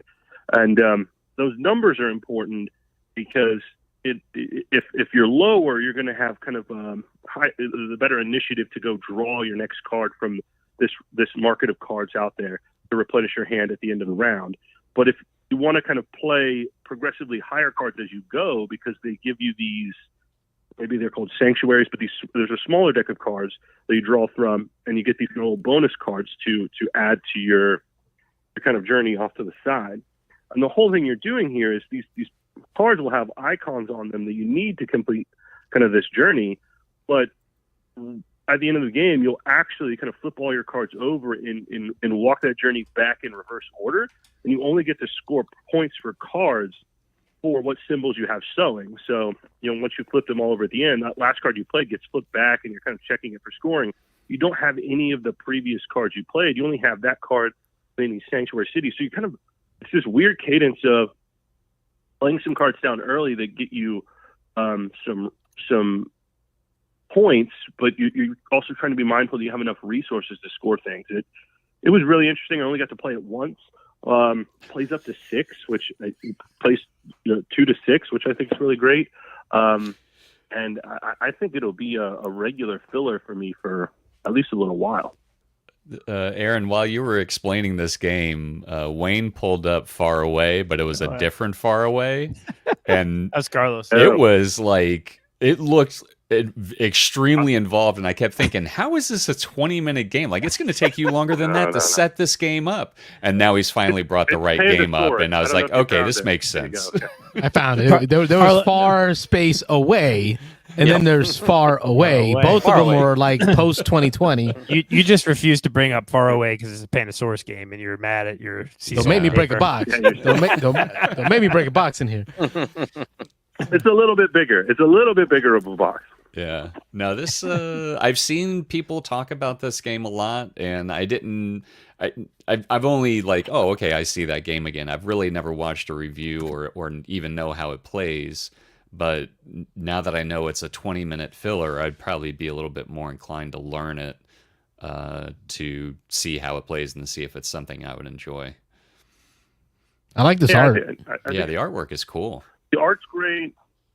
I think it's worth the time to kind of learn it real quick because you almost just played it right away again, and I think we would have if we didn't have some other games we wanted to get to. But yeah, I will say the theme they try and kind of go through that in the rule book. It's kind of there. The art's nice, but you're really just kind of matching icons and looking at points and doing some of that stuff. But so you're not really engaging with the theme as you play. But yeah, I mean, Aziz, I think, recommended it pretty highly, and he rarely steers me wrong. So I'll keep it in my collection, and I think we'll be bringing this one out a lot. You know, with it playing 2 to 6, it's pretty versatile for game night too. Very cool. Nice. Well, yeah, I'll let you guys get some other calls in before the night's over. But yeah, it's been a while. Wanted to call in again, and thanks for doing what you guys do. Yeah, Yeah, it's good to hear from you. It's been a little while. Before you go, Root Aaron. is ranked 31.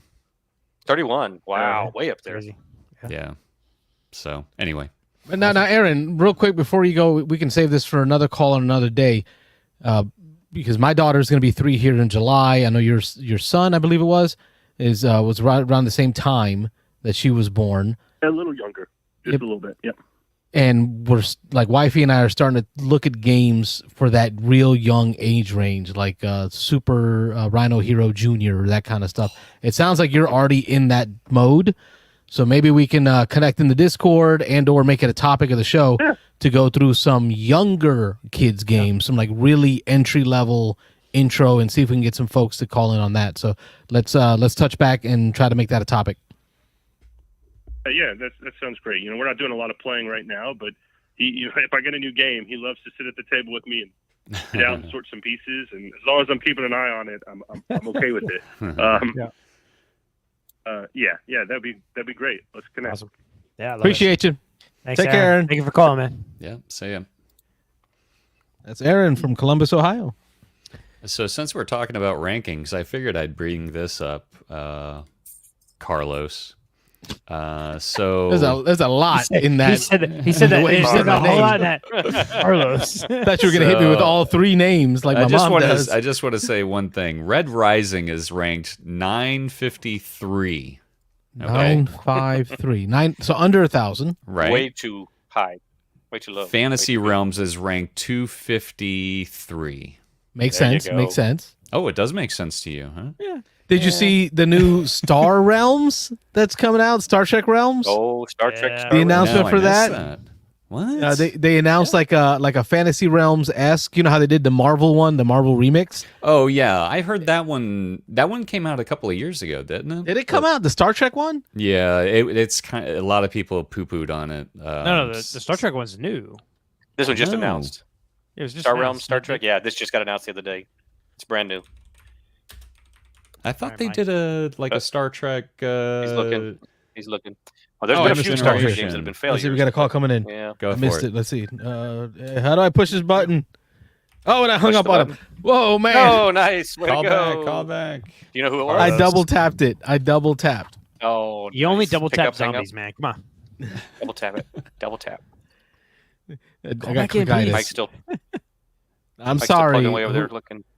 Call back. Call back. Did you Whomever that recognize the number? was. You don't know who it was? No, I don't. Uh-oh. Uh, It's after 10. Be here careful. it is. Ring it again, right? Beans and Nice Podcast. State your name. Where you calling from? Hey guys, it's Chris from Texas. How y'all doing? Oh, it's Chris from Texas. Hey, Chris. That's a different number than the number I hung up on. Oh, so it's not. It wasn't Chris. He tried to trick you. Oh, Chris. That wasn't me. Oh, well, hopefully whoever it was will call The back first after one wasn't Chris. me. Yeah. So what's going going on? on, man? Can y'all hear me okay? Can y'all Yeah. hear me okay? Because Gotcha. I'm at the gym, Yeah. so I don't know. Okay. What's this Cool. gym you This speak has of? been I've never awesome. met him. Good one. The gym. That joke. Oh, That Craig. takes It was years of Craig that practice tried right to call there, in. Carlo. But anyway. Hey, great topic for the show this week. We had a lot of fun banter in the Discord. Great idea on coming up with that one. The phone calls and voicemails coming in on that topic alone. I don't think have heard yours, if I don't recall. I think I saw you post some, but I tried to not read what was in the Discord. I was hoping people would call in and provide them. Absolutely, yeah. I have several that I'll give you reasons why I think they're too low. Different categories, different types of games, different mechanisms. All right, you all want me to get started? Go for it. Go ahead. Show's yours. Okay. So number one is my favorite hidden movement game, Spectre Ops, ranked. I was on my 17th. short list. Emerson Matsuchi. I just love it. I like the variable player powers. You can pick which character, which hunters you want to be. They all have their oin powers, which, determine what the person who's trying to hide is. Hunters are trying to find him, and the guy's trying to get all the stuff to see or whatever. They have their variable player powers. You can pick which items you take in. It has a really cool theme, kind of a cyberpunk type theme. I love the board. I think it's really beautiful. It has nice miniatures, great component quality. It's always tense because you can take so many hits. Basically, they're trying to shoot you. You can take so many hits, and if you're like the big guy, you can take more hits. That's his ability. Just has more life. So I just always find every time I played it, it's been exciting. I'm usually the guy trying to hide, and everyone's trying to come get me. I think I've only been the hunters like once, just because it's easier, to teach new players. Because Right. the hunter role is easier. They're cooperative on their end. So one versus many. So that's my favorite hidden movement game. I think it's too low. There's a lot of Well, if you other mentioned- games like Letters You from mentioned White Castle that aren't as good. 786 when I looked the other day. Yeah, 786 right now. Yep. Yeah, it's too low. I mean, too low, or I guess you say too high on the number. Too big a Too number. low on Yeah. the ranking. It should be much. Yeah, Yeah, too big a number. So, I agree. have you guys all played that? You played it, Rob. Anybody else? I played it with Rob. I enjoyed it. It really did come down to the last chance. We think we got him pinned down. It was very stressful. I would like to see a game like this, and I know this one isn't heavy, right? But I just don't know if this one's family weight, or like kids, right? No. Like teenagers and I don't think so. preteens. I'd like to see something in this vein. If y'all have a suggestion, I'll be up for it in the Discord or whatnot. A hidden movement game that's easier for families, because this gave me great the feels. Aliens from Outer Space. That's my choice. Escape from the aliens from outer space. There you go. There you go. Well, I think Yes. it depends, Carlos. If you have an adult who's one of the hunters, he or she could help out the kids because it's cooperative. If you're a hunter, so I think it would go well with families, but obviously not really young children. I would say maybe 10 and up, something like that. But they, have someone help them as an adult on the hunter side, and not the person who's hiding. Definitely not. That's the harder Yeah. job. I'm not big on hidden movement, but this probably is my favorite hidden movement game that I've played. Nice. All right, you ready for number two? All right. Number Yeah, two. what's we got? Yep. Absolutely. Number two. All right, Adrenaline My man. 996. My man. That is my jam. I've taken it to Dice Tower. Oh, 2 fingers up, Rob. Thumbs. 2 thumbs up for this game. Oh man. It's 10 o'clock. This is. Go ahead, Chris. You tell him. It's just a lot of fun. I mean, you have every weapon is different.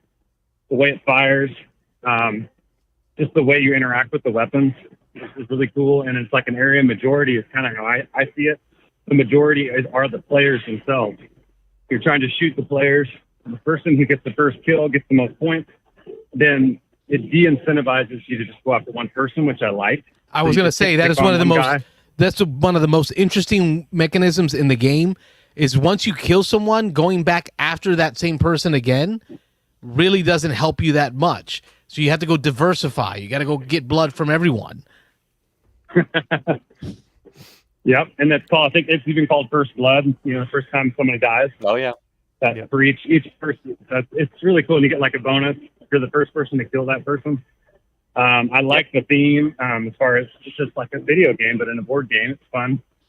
I think it's just clever, and the minis and the board, the player boards, and the little blood droplets are really cool. I mean, all the components are very well done. I think it's underrated. I mean, that's really a high. I mean, almost 1,000.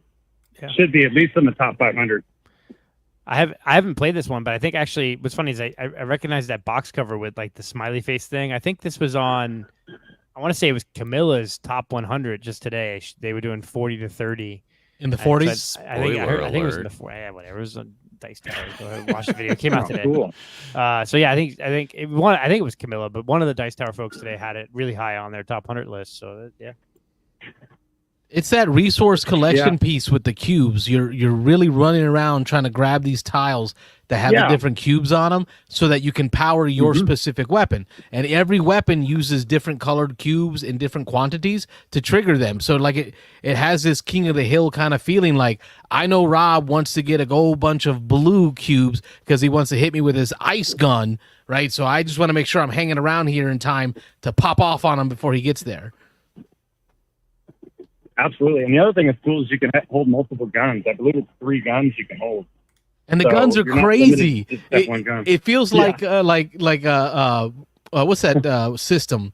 Real something video Unreal game Engine. system. Unreal Engine. The old Unreal Engine games back in the day. Unreal Tournament. That's what it feels like. These guns are crazy. Like you got one that will the GoldenEye gun that shoots through all walls and everything. Like you can just pick something and shoot it, right? Then you got like the hammer that you hit it and it seismics everyone and pushes them all away. You've got the black hole that sucks everyone into one room and then you can like throw a grenade and run out. You know, it's just, it creates these crazy fun moments. Rob's right. It can outlast its welcome a little bit. Like it can drag, especially with a lot of players. Yeah. But the whole time I'm having fun, you know, exchanging cubes to fire stuff and adrenaline. My man. Yeah, I think 3 to 4 is the sweet spot. I do think it's a little bit long with 5, but I enjoy it with up to 4. I don't think it overstays its welcome if people know what they're doing. As long as, you know, people understand the game, 3 to 4 is good.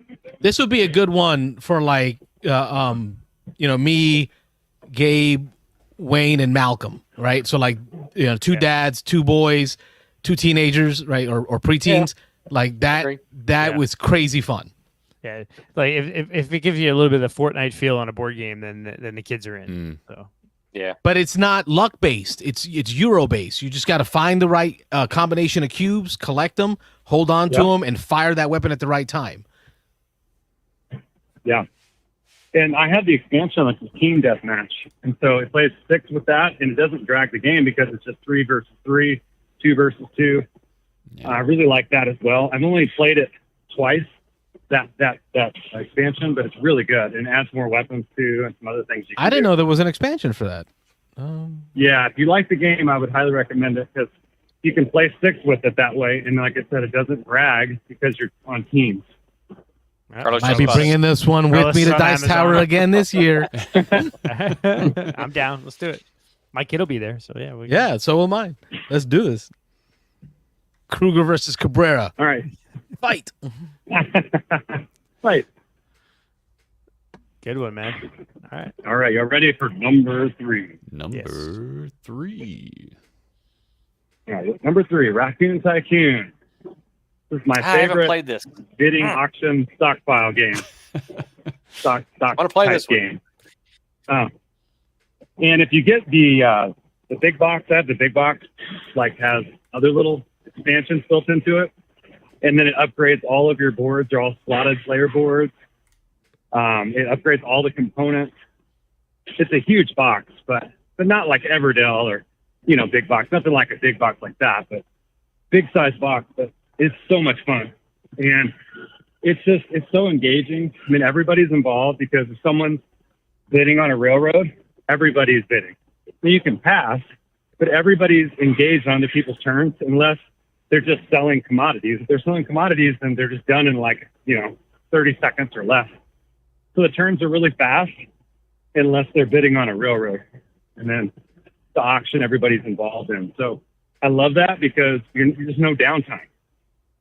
And it's just really fun to kind of race this. You can get the most points, collect the most railroads, collect the most towns that go. If you pair a town with a railroad, you get a bonus. You get a lot of bonuses. And so you're trying to pair towns with railroads. And then there's other little abilities you can get that you can buy with money that lets you be better at certain things in the game.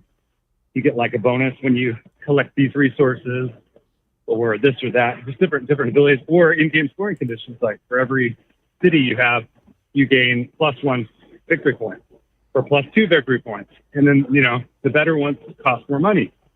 So then there's a little bit of a competition for getting those, maximizing your score. And you can score some big points. I think my high score is like 140 or, it's pretty high up there for that kind of a game. So highly recommend it if you haven't played it. My parents love it too, so I've actually gotten it tabled with them several times. Like I've seen this one in Target. That like the Target by us sells Raccoon Tycoon, which is crazy. Like it doesn't like by the look of that box, it doesn't seem like it would be a Target game, mass market game. Yeah, right. Yeah, but it's in the Targets. Yeah, cool. I gotta play this one. This is one I had not played yet. I want to play it. Yeah, Dice Tyrese is put on the list. It's a great family game. Yeah, we definitely should I play call it like a gateway. I call it a gateway plus. I was going to put it somewhere. Well, where would you put this ranking with compared to like Creature Comforts, right? Because I'm looking at similar feels, similar target audience, right? Where would you place this compared to the Creature Comforts, Raccoon Tycoon? You mean complexity or like ranking wise? Overall, just like the criticism. Like look Chris looking at these two games in their packages as they are, how would you rank them? I would say Raccoon Tycoon I like better because for what it's going for, it's the best. Like I've played several of these kind of games before where you're bidding on things, for sale. Those type of games where you're bidding on different, doing auctions, stockpile. I played that one, so I do really enjoy. And I just think it's the best with the coolest theme. It's got these little anthropomorphic animals, which obviously I'm a little biased to. I like Everdell too. So I like the theme. The components are great. So for me, it's number one in that category of bidding. So for that, it's higher for me than Creature Comforts. Creature Comforts does a few things slightly different than other, kind of worker placements with the whole rolling the dice and then kind of see what happens, hedging your bets. Other than that, it's pretty straightforward. There's nothing really unique about it.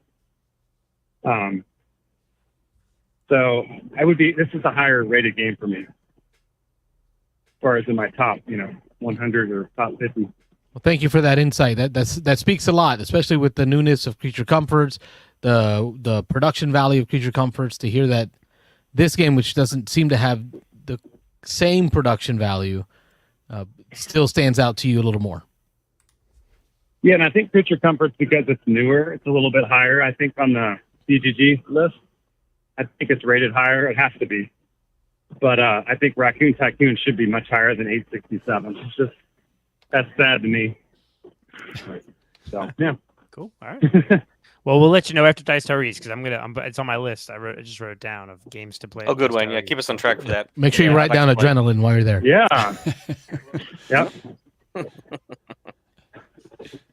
Well, Chris, we'll let you get back to staying healthy at the gym, working out. Yep. Remember, you hydrate or dihydrate. So, What?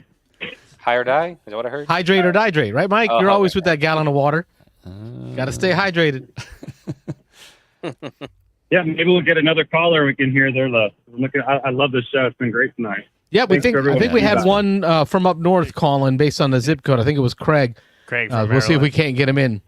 Oh, we got to thank Chris for the topic. Did we mention that before that Chris put us on this week? As soon as he answered the phone call, it's the first thing I did. There you go. All right, sorry. It was a great, fun topic. Yeah. My pleasure, guys. Thank you guys for rolling with it. Thanks, man. Much appreciated. Have a good night. All right. That was Chris from Texas brought us our topic this week. By the way, Craig, the phone line's open again. Sorry about that. Call back, Craig. Hung up on him like 3 times. Hurry. All right, so the Star Trek game you're talking about is Star Trek Missions? No. Star Trek Realms. It could be Star Trek Realms, New Fantasy Realms, or no, Star Realms. Yeah, it's Star Realms. But it's based off the Fantasy Realms no. system? Star Realms. Oh, Star Realms. Oh, it's not the Fantasy Realm system? No, Star Realms. It's the Star Realms. Well, I mean, that's not bad either. That's still a good thing. I thought it was going to be off of the Fantasy Realms. Like, no. Yeah, I want to get Worf with the Batleth, and like combine them into Star Trek Missions is the Fantasy Realm system, and it is not a good game from what I understand. Okay. Let me see if I can't do this right. Let me go real slow. Don't hang up the green button. One time. Beans and Dice podcast. Tell me it worked. It worked. Hey! State your name. Where are you calling from? Carlos got it right. This is Bowser from Baltimore. On the Discord's Bowser. Welcome to the show. Thanks for having me. This is a great topic. I've loved listening to everybody so far. Usually Thursday night is my weekly game night, so I can never call in. But I'm not gaming tonight, so I'm calling in. Awesome. Appreciate that. Yep, and today's topic is top 100 18xx games. So I'm glad you called. Perfect. Good timing. I've got some for you. I'm gonna start off on a lighter note though, as far as games that are underrated.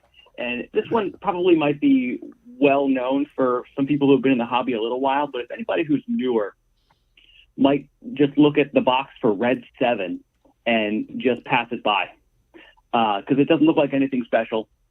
And I totally understand how small card games don't get super high rankings on BGG because, they're relatively simple and people usually go for the bigger and more grandiose. But it's currently ranked number 874 on BGG, and it has been like a go-to filler of mine for years now. If anybody's not familiar, it is a deck of cards that has numbers 1 through 7 in various colors. And you're trying to play 1 or 2 cards on your turn so that at the end of your turn, you're winning the game. If you're not winning at the end of your turn, you're out, and you're trying to be the last player standing. And so you're playing cards either to the middle to change the goal, like what constitutes winning, or you're playing a card face up to your tableau to help you satisfy that goal, or in a pinch, you can do both, change the goal and play a card to your tableau. And, on the surface, it seems really simple, but there's a surprising amount of depth there where like each hand is kind of its own little logic puzzle where you're trying to figure out when you get dealt your hand, you're like, okay, I think I can play this one to the middle. I think I can win this goal, or this is the goal I definitely can't win. Let me put that one in my tableau. Or, there's some deeper strategy points there to a game that only takes like 5 minutes to play a hand, and to which we usually play like multiple hands in any given sitting of it. And it's really a go-to of mine. And did you say if you ain't first, you're last? That's what I heard. Pretty much. Rubbing racing? If you're not first on your turn, you're out. I don't know what to do with my hands. It's so fast. It's so fast. You just steal another one. You just steal another hand. Nice. Well, you hit off really well because like one of the first comments was Aaron from Ohio said Red 7 is such a unique game. Good call. Pablo was talking about Adrenaline because he knows how awesome it is. Back to Adrenaline. Carson's just looking to ring it back to Adrenaline. Red 7. No, that's a good one. I haven't played it in years, but it's a good one. Yeah. It's super cheap. If you're on the fence, just order it. It'll show up at your house. You won't regret it. And you can teach this to anybody because every card tells you exactly what it does, and there's a little cheat sheet in there. Like you can teach it to non-gamers too, but gamers can dig in. And I find it a very satisfying filler. Nice. Sweet. Okay. Slightly more complex, but rated lower on Board Game Geek, or higher. I guess depends how you look at that. Bigger number, lower ranking. Yeah. Okay. Lower ranking. Exactly. It's ranked number 2015, and it is Picture Perfect. Picture Perfect is a top 50 game for me. It's a family weight game. If you play the base version, there is an enhanced version in there, and some like Tom Vassell swears by the enhanced version. To be honest, I just play the base version every time. But it has such a unique theme. The theme is there's a whole bunch of guests at a party, and you're the photographer trying to take a group picture and arrange all the guests. But every guest has a little envelope with 3 cards in it that explains their preferences. They want to be on the left, they want to be at the table, and they want to be next to a man, or they want to be in the front row. They want nobody in front of them. They want that person's face to be hidden, and they want to be each person has all these preferences, and so you're getting glimpses at what these people's preferences are and trying to arrange these people on the table. And so it's very much a game of incomplete information. Like you're never going to see everybody's card, everybody's preferences, and some people's preferences will contradict each other. But everybody's doing their own arrangement, and there are several rounds in which the envelopes get shuffled around. You're getting more and more information as the game goes. And in the end, you actually break out your phone and you take a picture, and you do your scoring based on the picture that you took. So you get a little wiggle room with the angle of your phone and stuff. And then you could basically go off each person's preferences, and however many of them you were able to satisfy, the more points you get. And it's great because you can get to because the incomplete information in the end, you can end up having a person in your picture, but you actually have no idea what they actually want. And you're just hoping that you happen to satisfy some of their preferences, or because if you get none of their preferences and they're in your picture, you get a bunch of negative points. And it's that like, oh no moment at the end of the game. And it's always like, you never know who won until the very end when you add up the score. And even if you think you did bad, you could somehow still come out winning. Nice. But it's just a great time every time I play it. And it doesn't take long either. It's a 30, 40-minute game. This Since is you one brought I've up been his wanting to name- play ever since it was released, and Yeah. I don't want to drop the money on it because there's a good chance that I won't like it. But it just, like you said, it's a very unique mechanism where you're utilizing your cell phone. Normally you're putting your cell phone away at the table, but it just. Yeah, this one entices me so much, and I definitely want to try this game. This is actually on my shelf of shame. It's weird though. I won a copy of this game, but it was like during the pandemic, so you're not going to get a like worst time to win a social play game against yourself. Like I won this game, and I'm like, I don't know when I'm going to get to play this with a bunch of people to like set up these things. So it's literally in my shelf of like my one cabinet of games I haven't played because I'm like, I gotta get this one played. So now you've just moved it up my list of games I gotta play. I was gonna say you can send it to me, Wayne, if you're not gonna play it. Yeah, there you go. It's a unique experience. And Craig, since you dropped his name, I'm just going to mention real quick. Vassal taught me this one.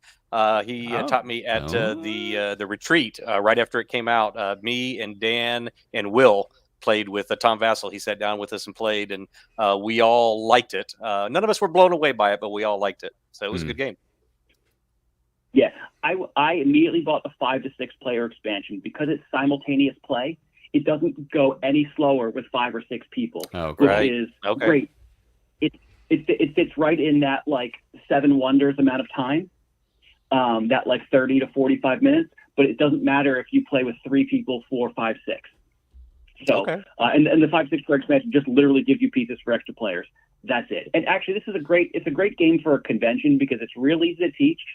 You have no problem playing this with people you don't know because it is very solitaire-ish, but you don't feel like you're sitting there at the table like heads down. You're all like bemoaning what you're opening. And one feature I didn't mention is that everybody has a card that is the VIP card.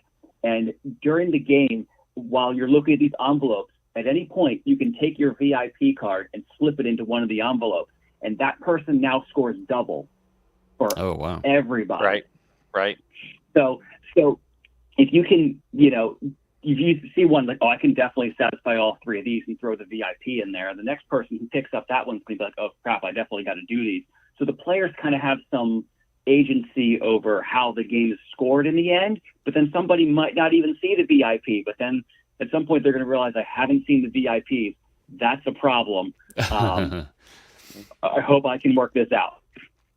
So, it's good. It's good. It has a good amount of hilarity to it. And of course, if you play with a group of people like I do, we come up with nicknames for all the folks. One of the guys definitely looks like Sigmund Freud. We call him Freud. One guy looks a little too pretentious. We call him Chauncey. So, you come up with names for the people after a while, and it's just, you tell the stories from game to game how somebody was being a jerk. And now, is the deluxe version the one? Because I'm scrolling through the photos as you chat. There's 2 versions I'm seeing. One has cardboard standees and one has acrylic standees. The acrylic standees, is that the deluxe? Yeah. So they didn't sell a deluxe version of it, but on the publisher's website, you could buy the acrylic standees for a while. They were more than double the price of the game. So if you really love it, they're cool. Cardboard's good. I like cardboard. Cardboard is good. Cardboard is good. If I happened across somebody who was getting rid of their version and had the acrylic, I might go for that, but I wasn't going to shell out. Yes, somewhere there's every once in a while. There's a promo of Stephen Bonacore that you can have. Oh, really? Because he joked on like his podcast or one of his shows that like he loves to he shows up every con. He's always around. So he's like, there's like a promo of him that you can put in there. And they had like a giant standee of him at like Gen Con one year. I think maybe in the last year when they were selling this game, they had a giant standee of Bonacore in the mix. That's hilarious. That's pretty good. Yeah. So this is it's like a filler plus for my game group, but it's also like a main event for my family. So nice. It's a great spot on my shelf. Cool. So I really like that one. Okay, I got 1.5 more for you, and that is my number. I'll explain this. Intriguing. Well, we'll hear it. Go ahead. My number 3 game of all time, my top 3 game of all time, is ranked number 4,319 on Board Game Geek. Woo. There's a very good reason it's ranked so low, because it takes a really, really, really long time to play. It's really, really, really out of print. Like you're looking at $400-500 to get a copy of it on the secondary market now. It may or may not ever be reprinted. There's not a digital version of it. Can I guess? It falls into a very particular niche, and that is as. We want to guess. Don't cheat. He posted it in the Discord. Don't give the name. Keep describing. It was in the Discord done describing. But go ahead. Yeah. Well, I mean, it's not a game you've probably heard of because it is a train game, and I'm out. It is not one of. It is not one of the more popular train games. It is 18 OE, which is I forget the full title of it. It's 18 OE something Orient, a ride on the Orient Express. On the rails of the Orient Express? Yep. There you go. Yes. On the rails of the Orient Express. So why I love this game so much is because it is basically the train game version of Twilight Imperium. You plan a whole day to play this thing. You plan weeks or months ahead of time to get your game group together. You break for meals. We play this about once a year. Look at the weight on this game. 12-hour games. 720 minutes? What the flip, man? It's all day. It takes us more than a day to play it because we do the opening auction a night or two before online, like on voice chat. This game actually is on Tabletop Simulator, so we actually do it on Tabletop Simulator because it has all the pieces and stuff there. So we do the opening auction like a day or two ahead of time, and then that way when we come to the table and play, like we start like at breakfast time, and I've got everything all set out and everybody's good to go. We can just get into the action instead of standing there hemming and hawing over which companies we want to bid on and which stuff we want to bid on. That goes faster digitally. So we start. So you do the draft online. You do the draft online several days ahead of time, and then in between that and the game day, you set it all up on the physical table with how everyone drafted. Tables. Let's pick about 3 tables to play. So exactly. So let all the companies, everybody won in the auction and everything, and and then we go at it. We start laying track. We start running trains, and we do that till lunchtime. And when we take a break, and then we do that again and keep going until we hit train phase 4, which is the brown phase, which sounds a little awkward, but we celebrate with bourbon. I'm good with the brown phase. The brown phase. I approve. Yeah, exactly. So grounded for you. And that's a standard. It's a standard thing across all train games. They all the train phase 3, trains are brown, tiles are brown, bourbon. And then we break again for dinner, and then we go until we finish the game, which is usually about midnight or so. And it's fantastic. It's everything I love in a train game. It's everything that you expect in a train game. You're buying stocks, you're selling stocks, you're running trains, you're building routes, you're consolidating you're merging companies together. That's what I was looking for. And it just spans across all of Europe. And it's got a special mechanism in it where if you run from any one of the couple of major metropolises all the way down to Constantinople, you get like a special bonus on your run. Your company gets a big stock jump, and whenever your company hits that, everybody cheers. So I have a question about this. So in the middle of or while you're playing this game, is there ever a time where you're like, okay, I know I'm not going to win this game? Or is there always a chance to win throughout the time you're playing? You can definitely get to a point where you're like, well, I'm probably not going to win this. So that is a concern for a lot of people. Like, I know I've got 4 more hours to go. I'm probably not going to win this. Right. And some people will just check out. I'd be the guy that lost in the draft 3 days ago. Before it even started. You lost me at hello. But for our group, it's more of the experience and the thing that we're doing while we're hanging out than it is like cutthroat competition. Yeah. And there's always, if somebody's doing well, you just buy their shares, and now you're doing well too. And it's like, okay, then what else can I do to get myself back in position? So there are levers you can pull. The only thing is, like, you can't play this thing 10 times to get good at it. Good luck playing it 10 times in your lifetime. So, I mean, I've played the full game 3 times now. 3 times now. But there are actually multiple scenarios in the box. The board itself is actually 3 boards. You can play just one of the boards or any combination of 2 of the boards. It just uses a couple of the countries instead of all the countries. So you can play it as like a 6 to 8 hour game instead of like the 12 to 14 hour game. And so that we actually did that like 3 or 4 times before we stepped up to the full game, because it's a lot. And that's why it's not ranked very high on Board Game Geek, because almost nobody has played it. It's very hard to get, and it takes forever. But I love it. That's cool, though. Yeah, it's great to be able to find a group that shares that passion with you. True. Do it like I once had a year. I had a great TI4 group going for a while, and it was nice to be able to get in one game a month. Yeah, I was going to say, you mentioned 10 times in a year. Brian Zeno would say, I'll take that challenge, or 10 times in a lifetime, but Brian Zeno would take that challenge. True. I just like how, you can play the shorter version. It's only 4 to 6 hours. Shorter version? Yeah. That's cool. Yeah. I think the first time we played the shorter version, it took us about 8 hours. But mind you, this was actually my first 18xx train game. This was the first one I played, was the shorter version. Okay. But when I tell people that are into train games, they're like, what? So, yeah. And so actually, to pivot to why this was 1.5 is not because it takes the amount of time it takes to play 1.5 games or 2 games. It's because also ranked number 553, so outside of the top 500 on Board Game Geek, is 1846, which is like the go-to starter of 18xx train games. It's printed by GMT. You can buy it off the shelf. You can buy it online. It's not terribly expensive. It is relatively easy to teach. All of these games are difficult to pick up from the rule book, but it's relatively easy to teach, and Nick owns a copy. So if you want to, if you guys in Florida want to play it, Nick has a copy. And we played a couple times online, actually. Is that the one we played online, I think? Yeah. Yeah, I know Rob, you played once, and I played 2 or 3 times. And actually, Nick and I did talk at the game day we had a couple weeks ago about maybe bringing that to Dice Tower East and setting up early in the morning and cranking out. Because it is a 3 or 4 hour game probably, but if you start early, you're done, and then you got the rest of the day. But we'll see. It's fun. Yeah, I want to get back to playing them online. Yeah, definitely.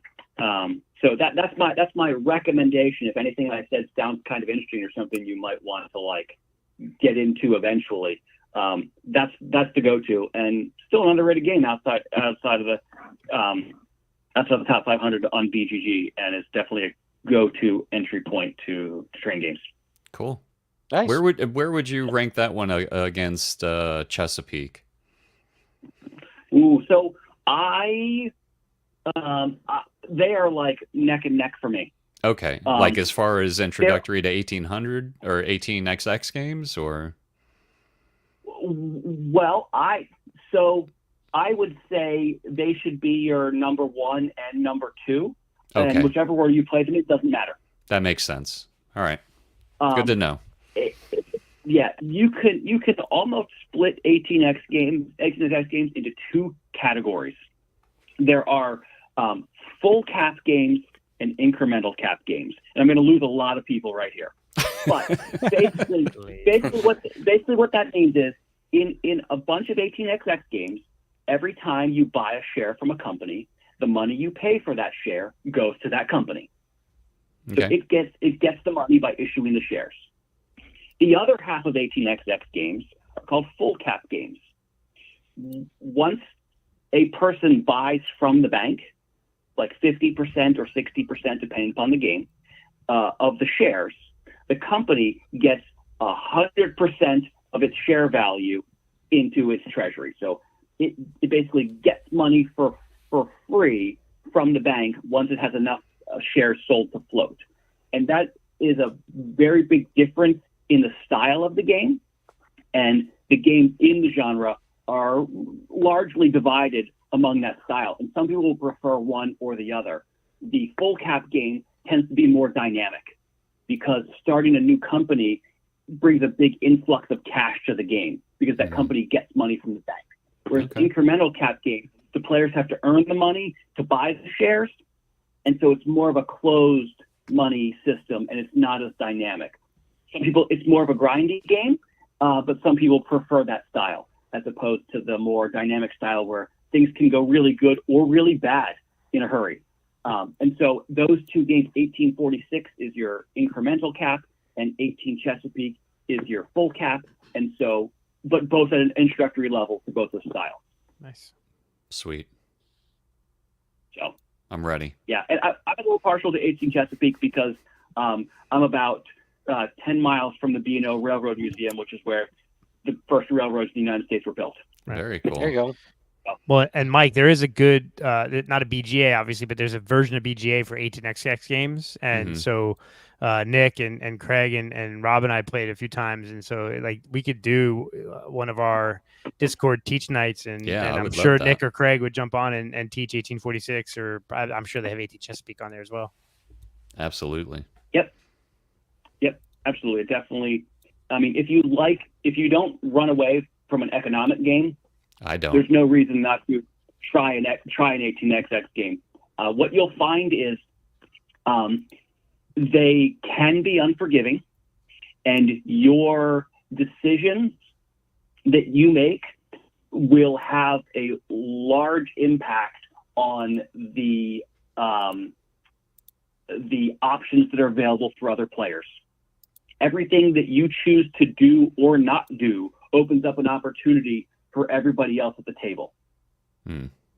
So, the difficult part is the consequences of your decisions can be very opaque, especially when you're learning the games. But once you get a couple under your belt, you start to see how things can play out based on the decisions you make. Gotcha. And so, like, it's not one of those things where like you're never going to win your first game. And Nick, who dove in head first, I think took 10 games before he won his first one. And so it takes a little bit of fortitude to jump into, but they aren't inaccessible, from a rules standpoint. Right. You just got to put in the effort to learn. All right. Cool. I'm down. But they're very rewarding because when you do finally like make that killer decision and everyone else at the table is like, no, I was going to do that. And then you take it away to victory. It's extremely satisfying. Rocking. Cool. Sweet. Took it all the way to 11:11. Rob promised 11. an extra 5 minutes. Extra 11 minutes. Craig delivered. There we No go. problem. Awesome. Thank you, Craig. Yeah, thank you, man. I'm saving it up. Good info. Thanks for having me. You guys enjoy Appreciate the you rest calling of your in. show. Hey, thanks for all your contributions into Discord too. I love Oh, yeah, watching for sure. the recent plays and Yeah. your chats in the Discord as well. So that shout out to the Discord, and thank you, Craig, for aka Bowser in the Discords for keeping that community going. We appreciate you. You guys do such a great job of fostering a very welcoming community, and so it's easy to be a part of. Thank you. Oh, I appreciate Awesome. that. We'll Yeah, we that's accept our that. goal. Yeah. I want to waft Keep in it that unlocked. compliment. Good night, Craig. Have a good All night. right, man. All right, good night. See ya. Wow, some great conversation tonight. Yeah, good Yeah. calls, man. All right, we great got to get call. some good topics like that going at least once a Yeah, month. we gotta How prime much that do we have pump, to pay so- Chris now? Because Chris, yeah, he's Chris the got one to keep coming with the that stuff for us. Gotta remember, Yeah. he's a Chris big has got the gaming cut plant. from all the games that Carlos and I bought over the last year that he's been calling. Oh, yeah, in. that was part of So big we don't- gaming. He gets a cut from big gaming. Okay. When Carlos ripped that box, Craig, he was like, "Yes, he's gonna buy another copy and I'll get more money." Because if you want to get rich, start a board game company and have $1 million before you start it. Yeah. Maybe. Good luck with And that. you might be rich when you're done. I can't stop thinking about adrenaline teams, man. You could get the expansion then. Well, because the adrenaline expansion allows you to play as a 2-player, so that Right. really changes You the could do game. 2-2-2 or 3-3. Right. As a 2-player game, you just do control 3 characters each. So shout out, thank you, Chris, for bringing up adrenaline there. That gets us to the end of the show. It is Memorial Day weekend. I hope you all enjoy your long weekend for those of you that have it, and take some time to think about what that means for us, for all of us here in the U.S. For Memorial Day weekend. I want to thank you for joining us this week. Check us out on the Dice Tower Favorite Game Fridays. I think we've done two so far. episodes that we've been on so far, and we're working on a third. So Working on 3. any comments you could put in the chat in there to shout us out, let the folks know that they should be checking us out, calling in too. We greatly appreciate it. Anything else, fellas, to close us out? I think I we're don't there. think so. Covered some good ground. Great show. Thanks for watching. I'm Carlos. I'm Rob. I'm Mike. And I'm Wayne. Thanks for watching the Beans and Dice podcast. Don't forget to like and subscribe.